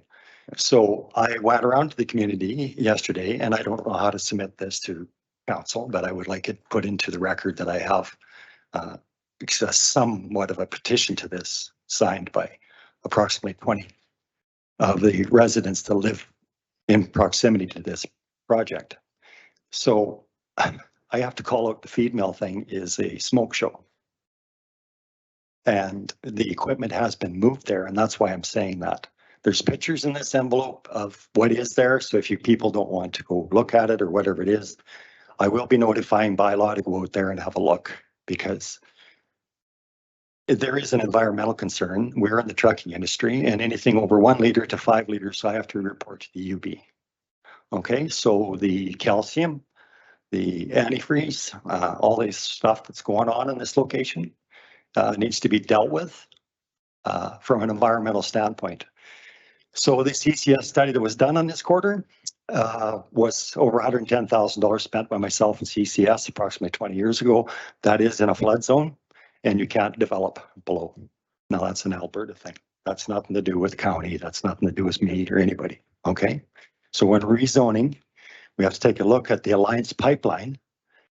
Is a crucial pipeline. It's a sour pipeline, and it's by a sour facility.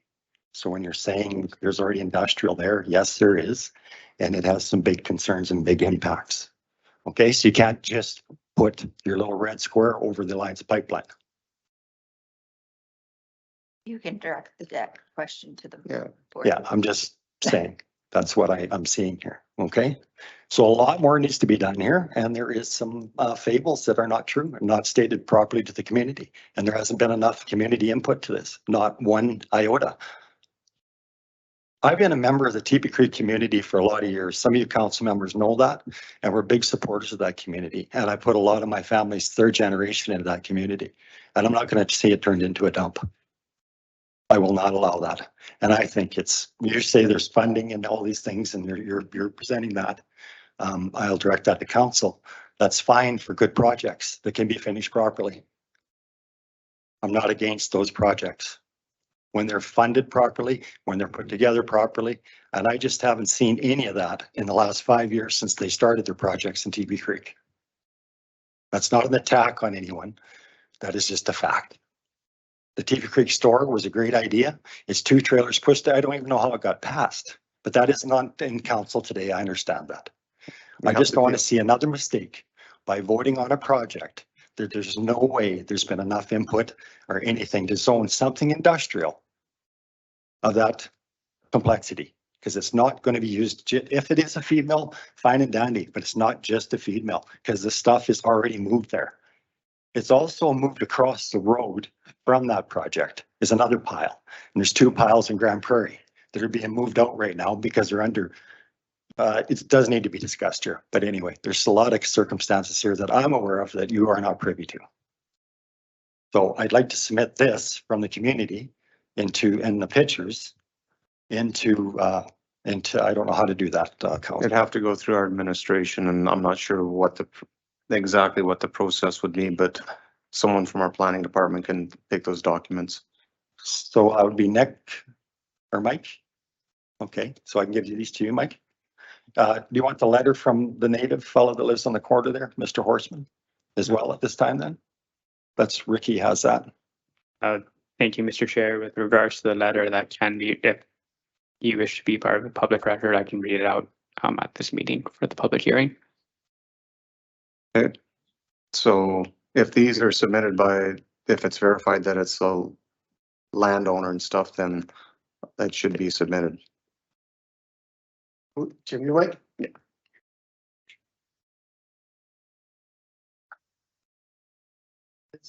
Is it signed as long as it meets the criteria that? It's all signing particularly pertaining to this application. It's not to do with the other stuff. It's particularly to do with this application that is signed and dated.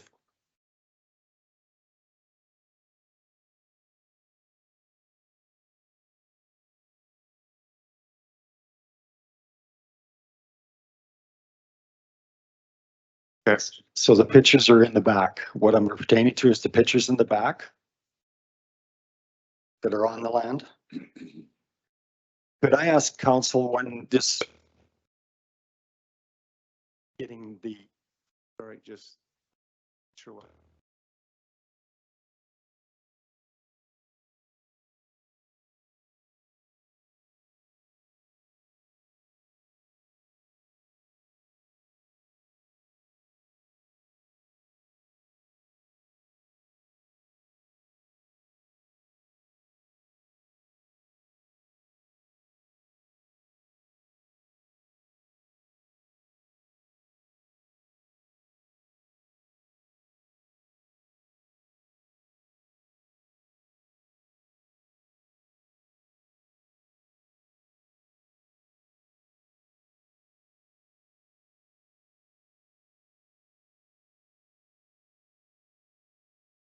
I mean, I think we need to have clear ownership or at least authority from the owner or co-owner on the application. Like I'm not saying I support the best and or if this is the best use or not, or if it's I support the application or not. I'm just really concerned that we are maybe going too far before we actually, this court order hasn't been resolved before we go any further. is that the FCC? But yeah, I'm asking administration because if this says right on here, we are counsel for farm credit. And providing submissions, and it says we are currently in foreclosure proceedings with Mr. Mitchell and Court of King's Bench. Alberta action number such and such, Farm Credit Canada versus Tony Mitchell. Okay. And the lands are subject to a redemption order that is period expires in February 2024, but this has been on since February 23. So I'm not sure whether we should even be considering this at this time, because the clear ownership of the property is in question. And if the co-owner of the property has not given permission to rezone the property, I think we should be actually tabling this request till we actually have clear direction. Pardon? Clear title. Clear direction, one or the other. Yeah, clear title, clear whatever. It shouldn't. I'll wait for Director Lapp to get back here and just double check with him, and then I would think that anything that has a court proceeding with it, I mean, typically we have not done anything with that in the past. And again, it's not whether I support the application or not, it's just the process itself. And that's why we have clarification, Mr. Chair. Thank you, Councillor Beaupre. Should have spoke up a little bit earlier. We'll just, Same thing. You had to listen. Councillor Balderson. Yeah, I was gonna say the same thing, and FCC strongly opposes the subdivision and rezoning of this property. And they are the first mortgage. So again, I don't understand why we're proceeding this far either.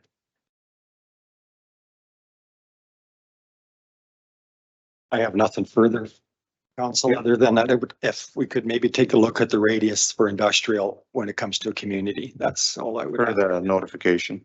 Okay, point taken. Thank you for your time. Thank you.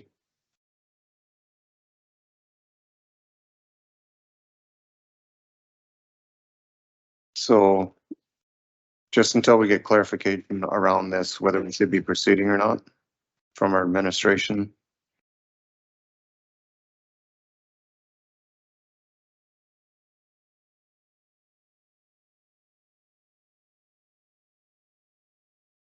Mr. Chair. Go ahead. Good afternoon, council. So to first address the Farm Credit Corporation situation that is invested into a blanket of inventory and property that we have. And it was partially in relationship to the property at Teepa Creek. We went into things in the last year and a half with the area structure plan that has took a lot longer than we anticipated. And there was some disagreements and discrepancies in the process.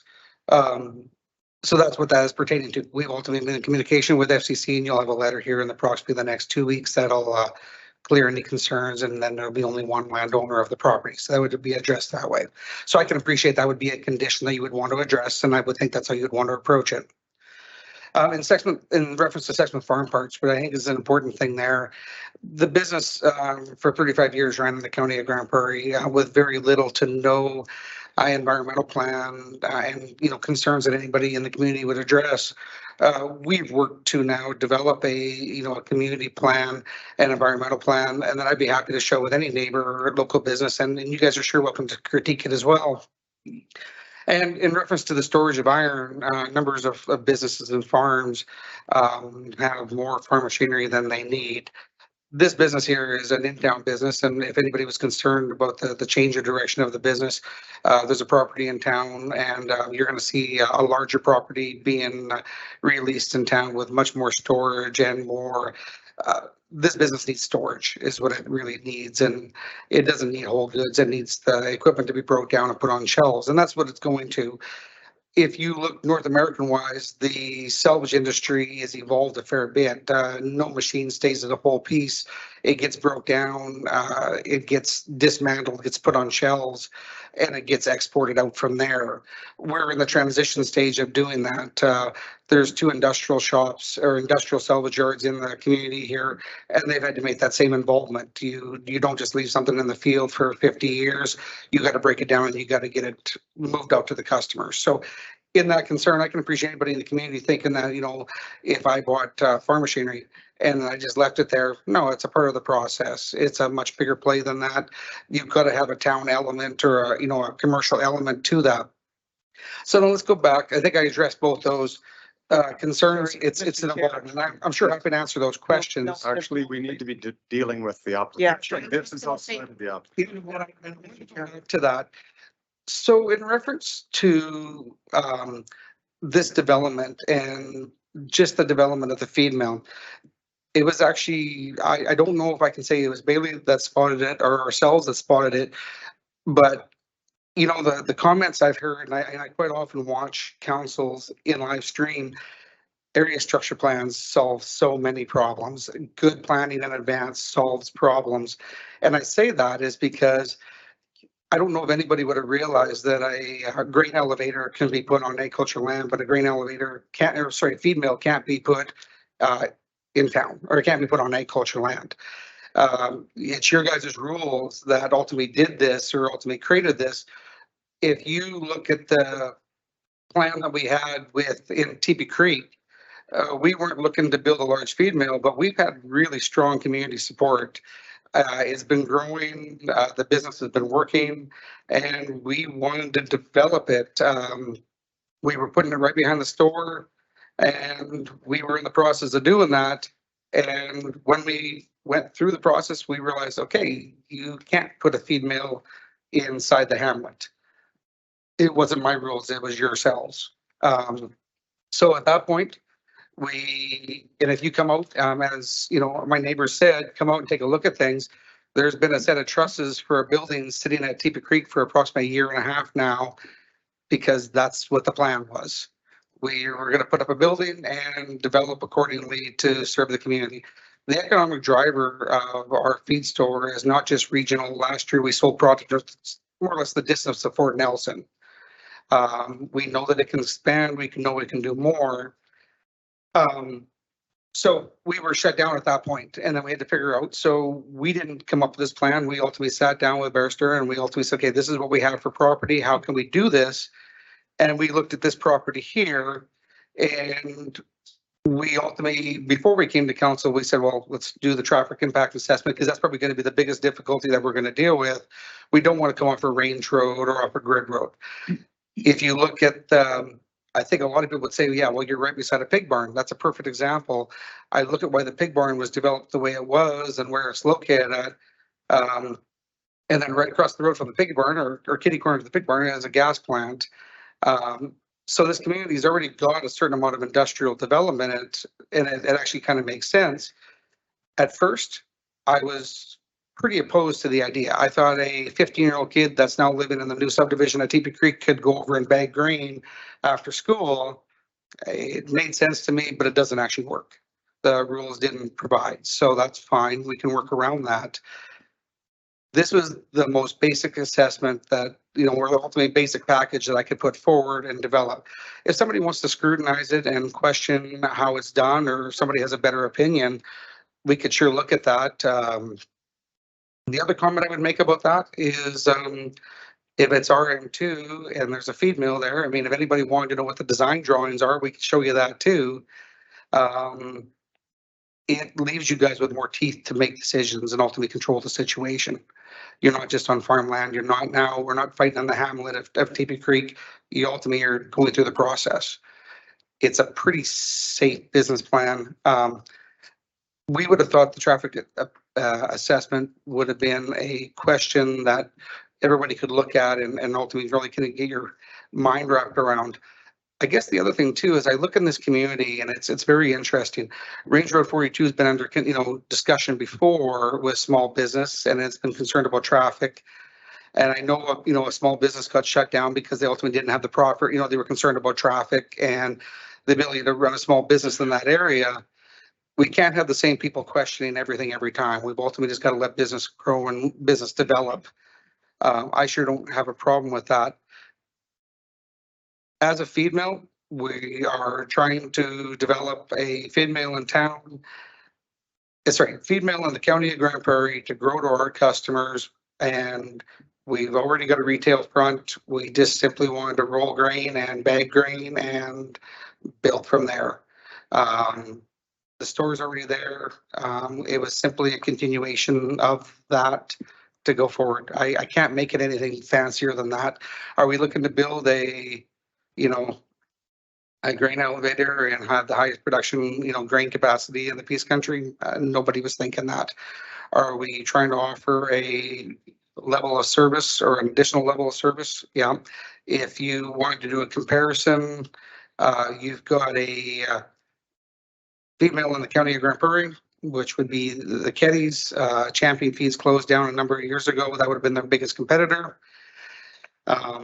Champion Feeds, when you're in conversation with Trowel now, they will clearly say it was smarter to take out the competition and take out the facility because nobody would ever build another one. That would be how they respond. So anybody that's growing feed barley would have to think that a feed mill is going to be a good additive.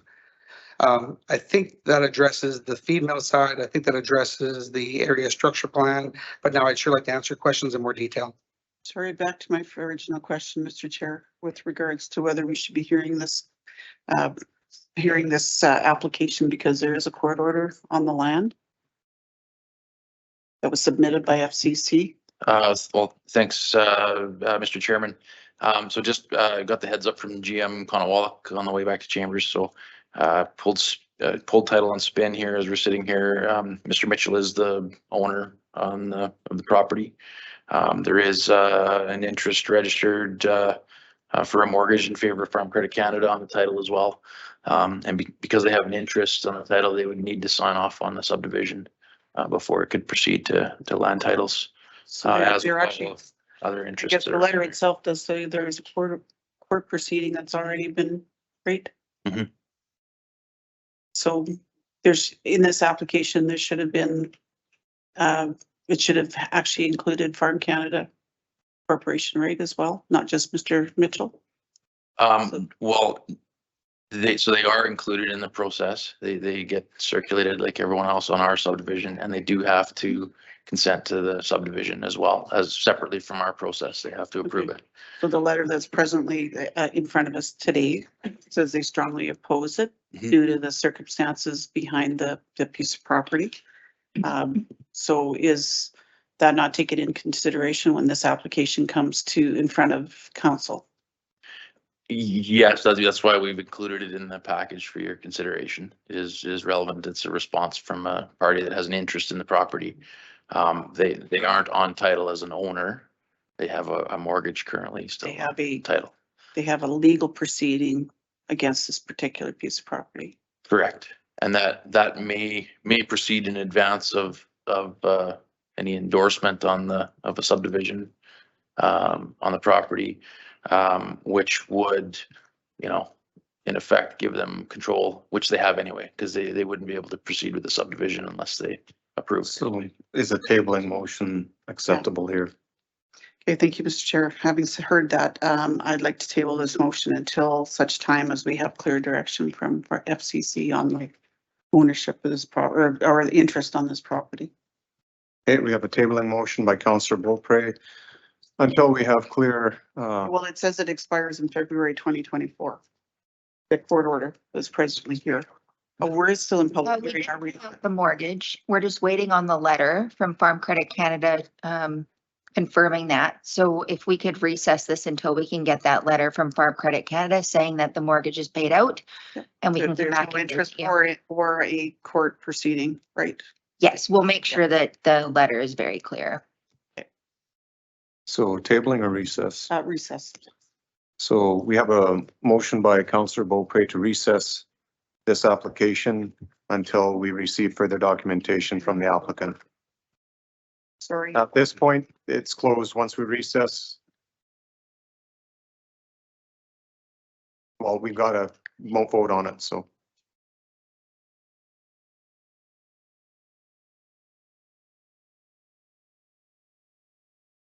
They have a TIA, traffic impact assessment.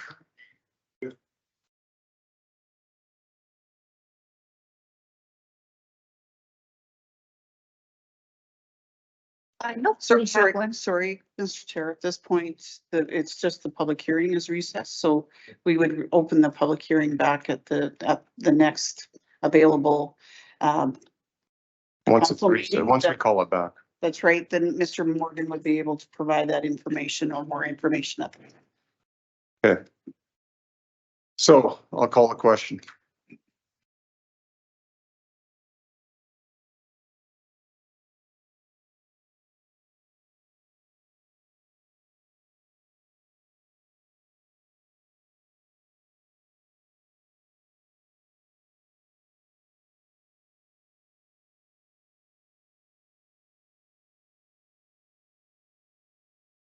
So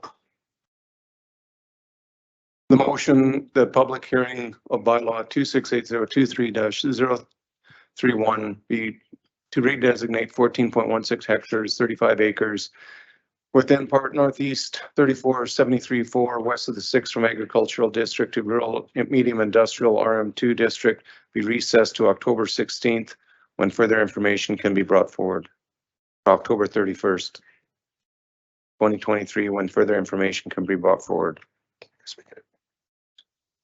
I'll call the question.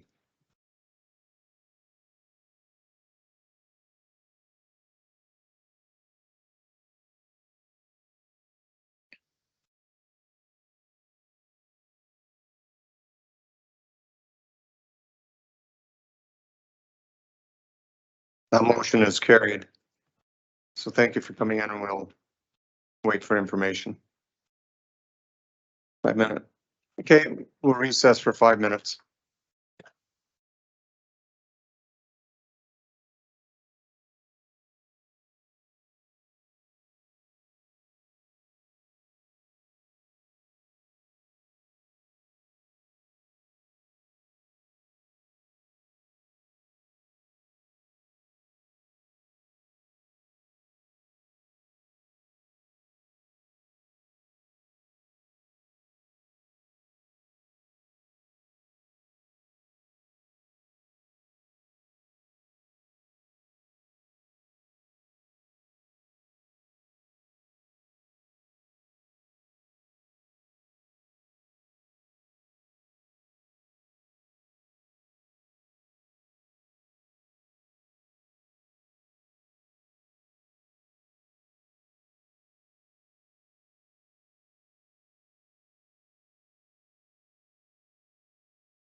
A meeting back to order. Moving on to 7.5 bylaw 2680-23-032. Looking for a motion to go into public hearing. Councillor Peterson. Make a motion to go into public hearing. Thank you. We have a motion on the floor by Councillor Peterson to move into public hearing. I'll call the question.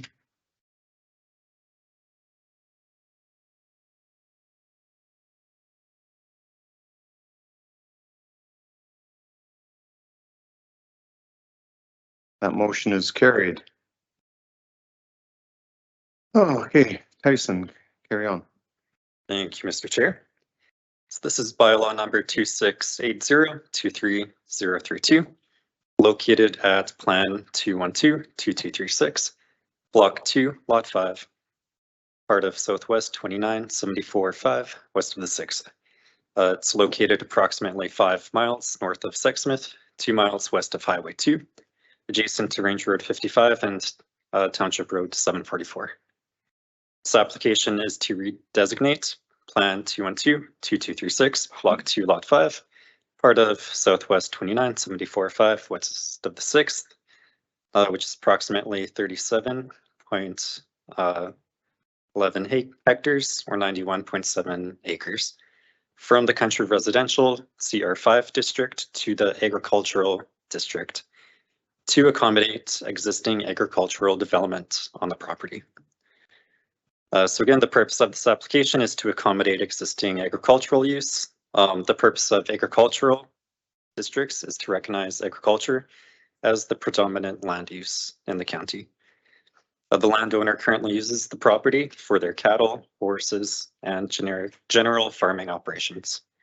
There are several buildings on the site used to house their tractors, equipment, and animals.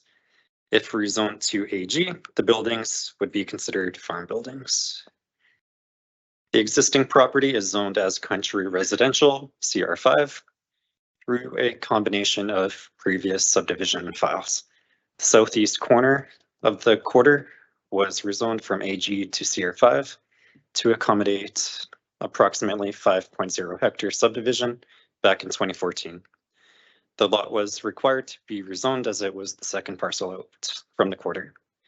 An additional 6 hectares was rezoned from AG to CR5 in 2018 when the original 2014 subdivision was expanded further north. The remainder of the current plan 212-2236 Block 2 Lot 5 was rezoned from AG to CR5 in 2021 to accommodate a further boundary adjustment of the 2018 subdivision.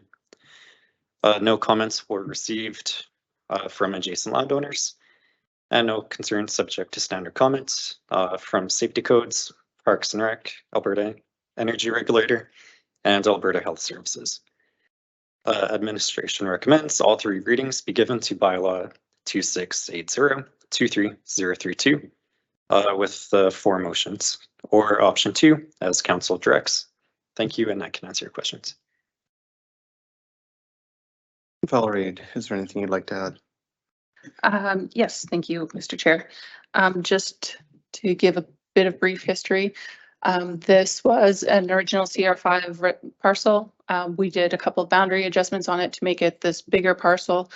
The land has been tending to be used as more of an agricultural use since then, so we're bringing it in line with the current use.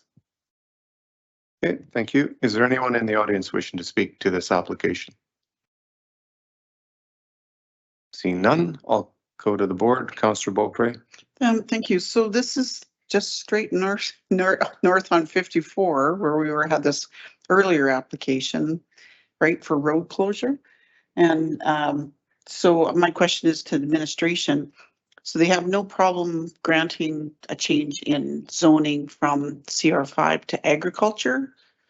It's over a mile away. It's outside, it's a mile outside. Oh, okay.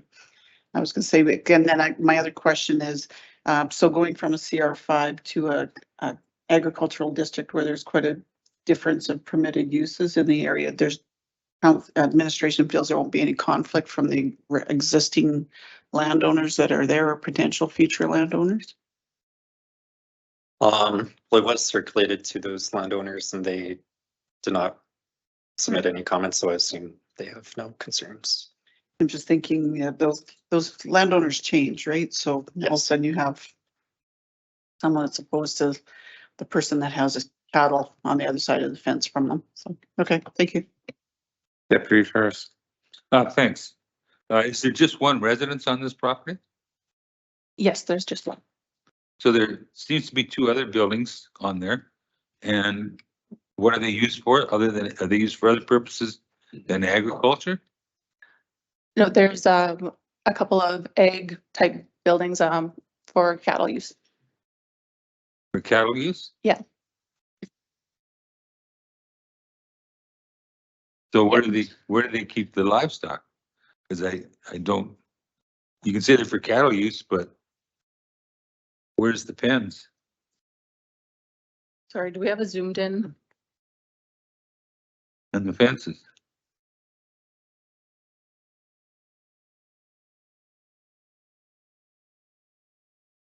Sorry, Mr. Chair, this is a bit of an older photo. I think this is from the 2021 file.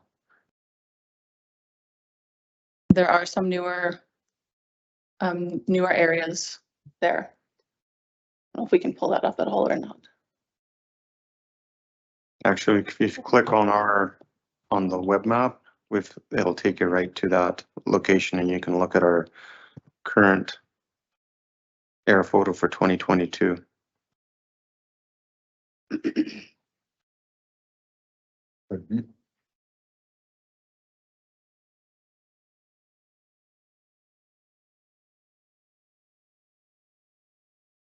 Because the house is at the front and then there's a large building at the back, which looks like it's.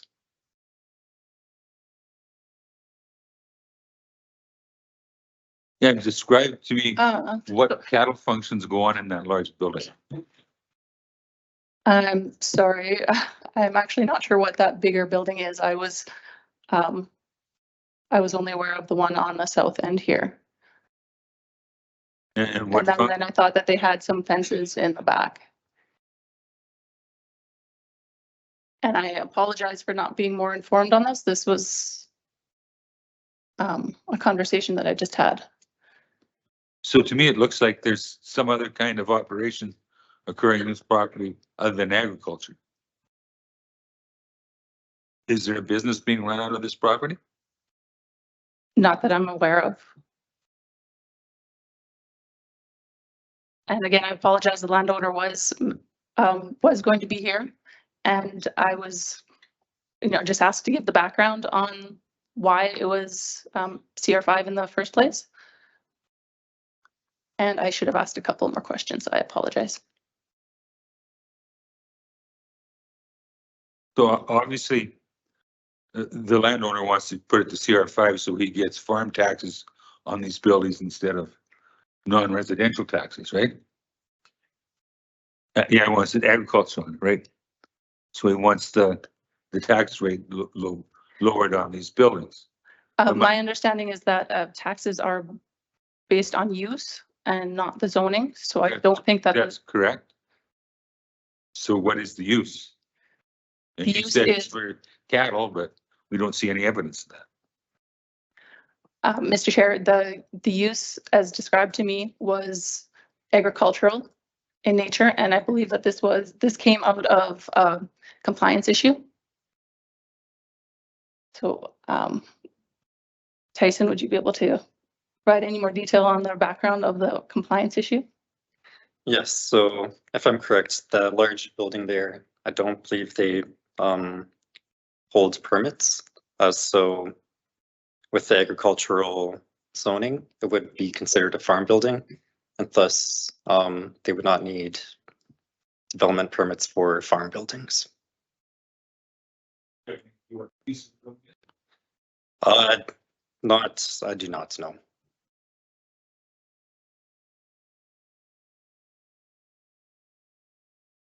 Mr. Chair, can we maybe recess this so that I can get some more information and get the landowner to come in and speak to this? Deputy Harris, would you like to make that? Make a motion to recess this application. To the 31st. Okay. So we have a motion on the floor by Deputy Harris to recess. I'll let Mary craft the.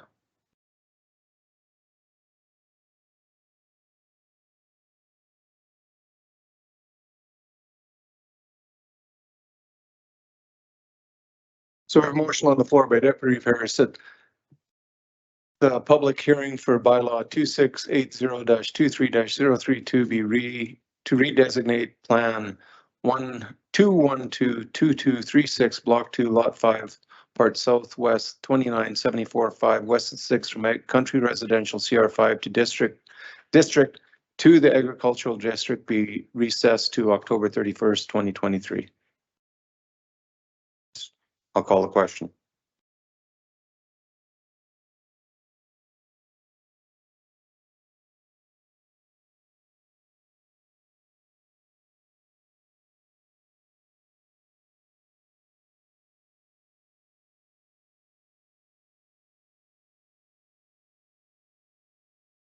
That motion is carried.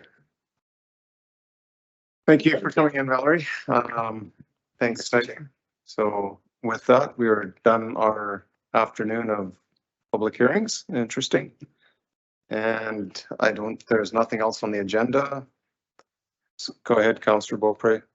So I wonder, based on the presentation we had this morning from the Hospital Foundation, whether or not it would be appropriate to send them a letter so that we have it on file, that we are requesting them to send us a proposal with regards to repurposing our grant that we've given to them or for a decision to be made as well, because it seems like we've had conversations and the conversation is sent, the directions given, but it seems that we're the ones prompting the information to get it back. And I think unless we address it to the board, we may be back here in the same period next year asking the same questions. So I'd like to make a motion that directs administration to write a letter to the board of the Hospital Foundation requesting a proposal on the televisions that was presented today, so that for consideration for county council to potentially repurpose their grant. Okay. So we have Redirect, not repurpose, redirect.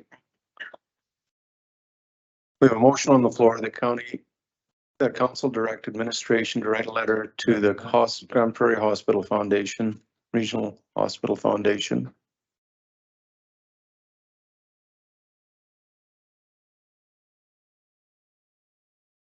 Requesting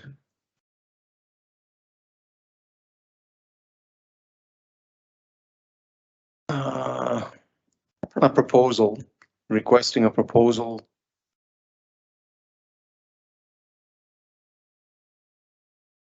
on the television system.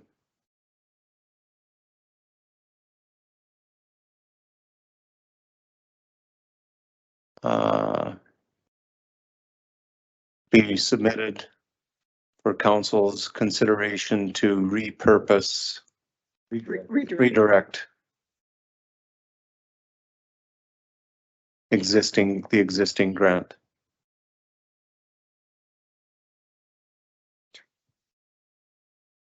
Okay, so we have a motion on the floor by Councillor Beaupre that council direct administration to write a letter to the Grand Prairie Regional Hospital Foundation requesting a proposal on the television system being submitted for council's consideration to redirect the existing grant.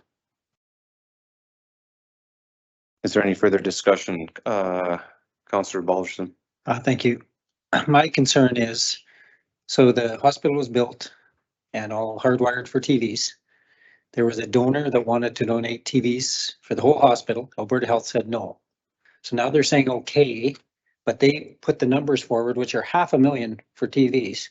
And then like, what was it, 175,000 or something yearly maintenance? I've got 4 TVs that have 0 yearly maintenance. I would like to see some numbers on where that money's actually, where those numbers are coming from. And I got to think there's a lot of places that could provide that service for a lot cheaper than $500,000 to put TVs in those rooms. So I don't want to see Alberta Health say no to free ones and then have us pay an exorbitant amount after the fact, just based on their numbers. Yeah, absolutely, Mr. Balderson. And that's really why the letter was directed to the foundation to come up with a proposal, and hopefully in consultation with the administration, they can provide those concerns, because that was my question too, is you already had a donor and do you not go back to the donor now that Alberta Health has changed their mind, right? And said, yeah, you can put those in. So. Okay, so. But we do need to find something that to do with our money that's sitting there doing nothing, and it could be forever. Never know. Or ask for that. Yeah, absolutely. So I'll call the question.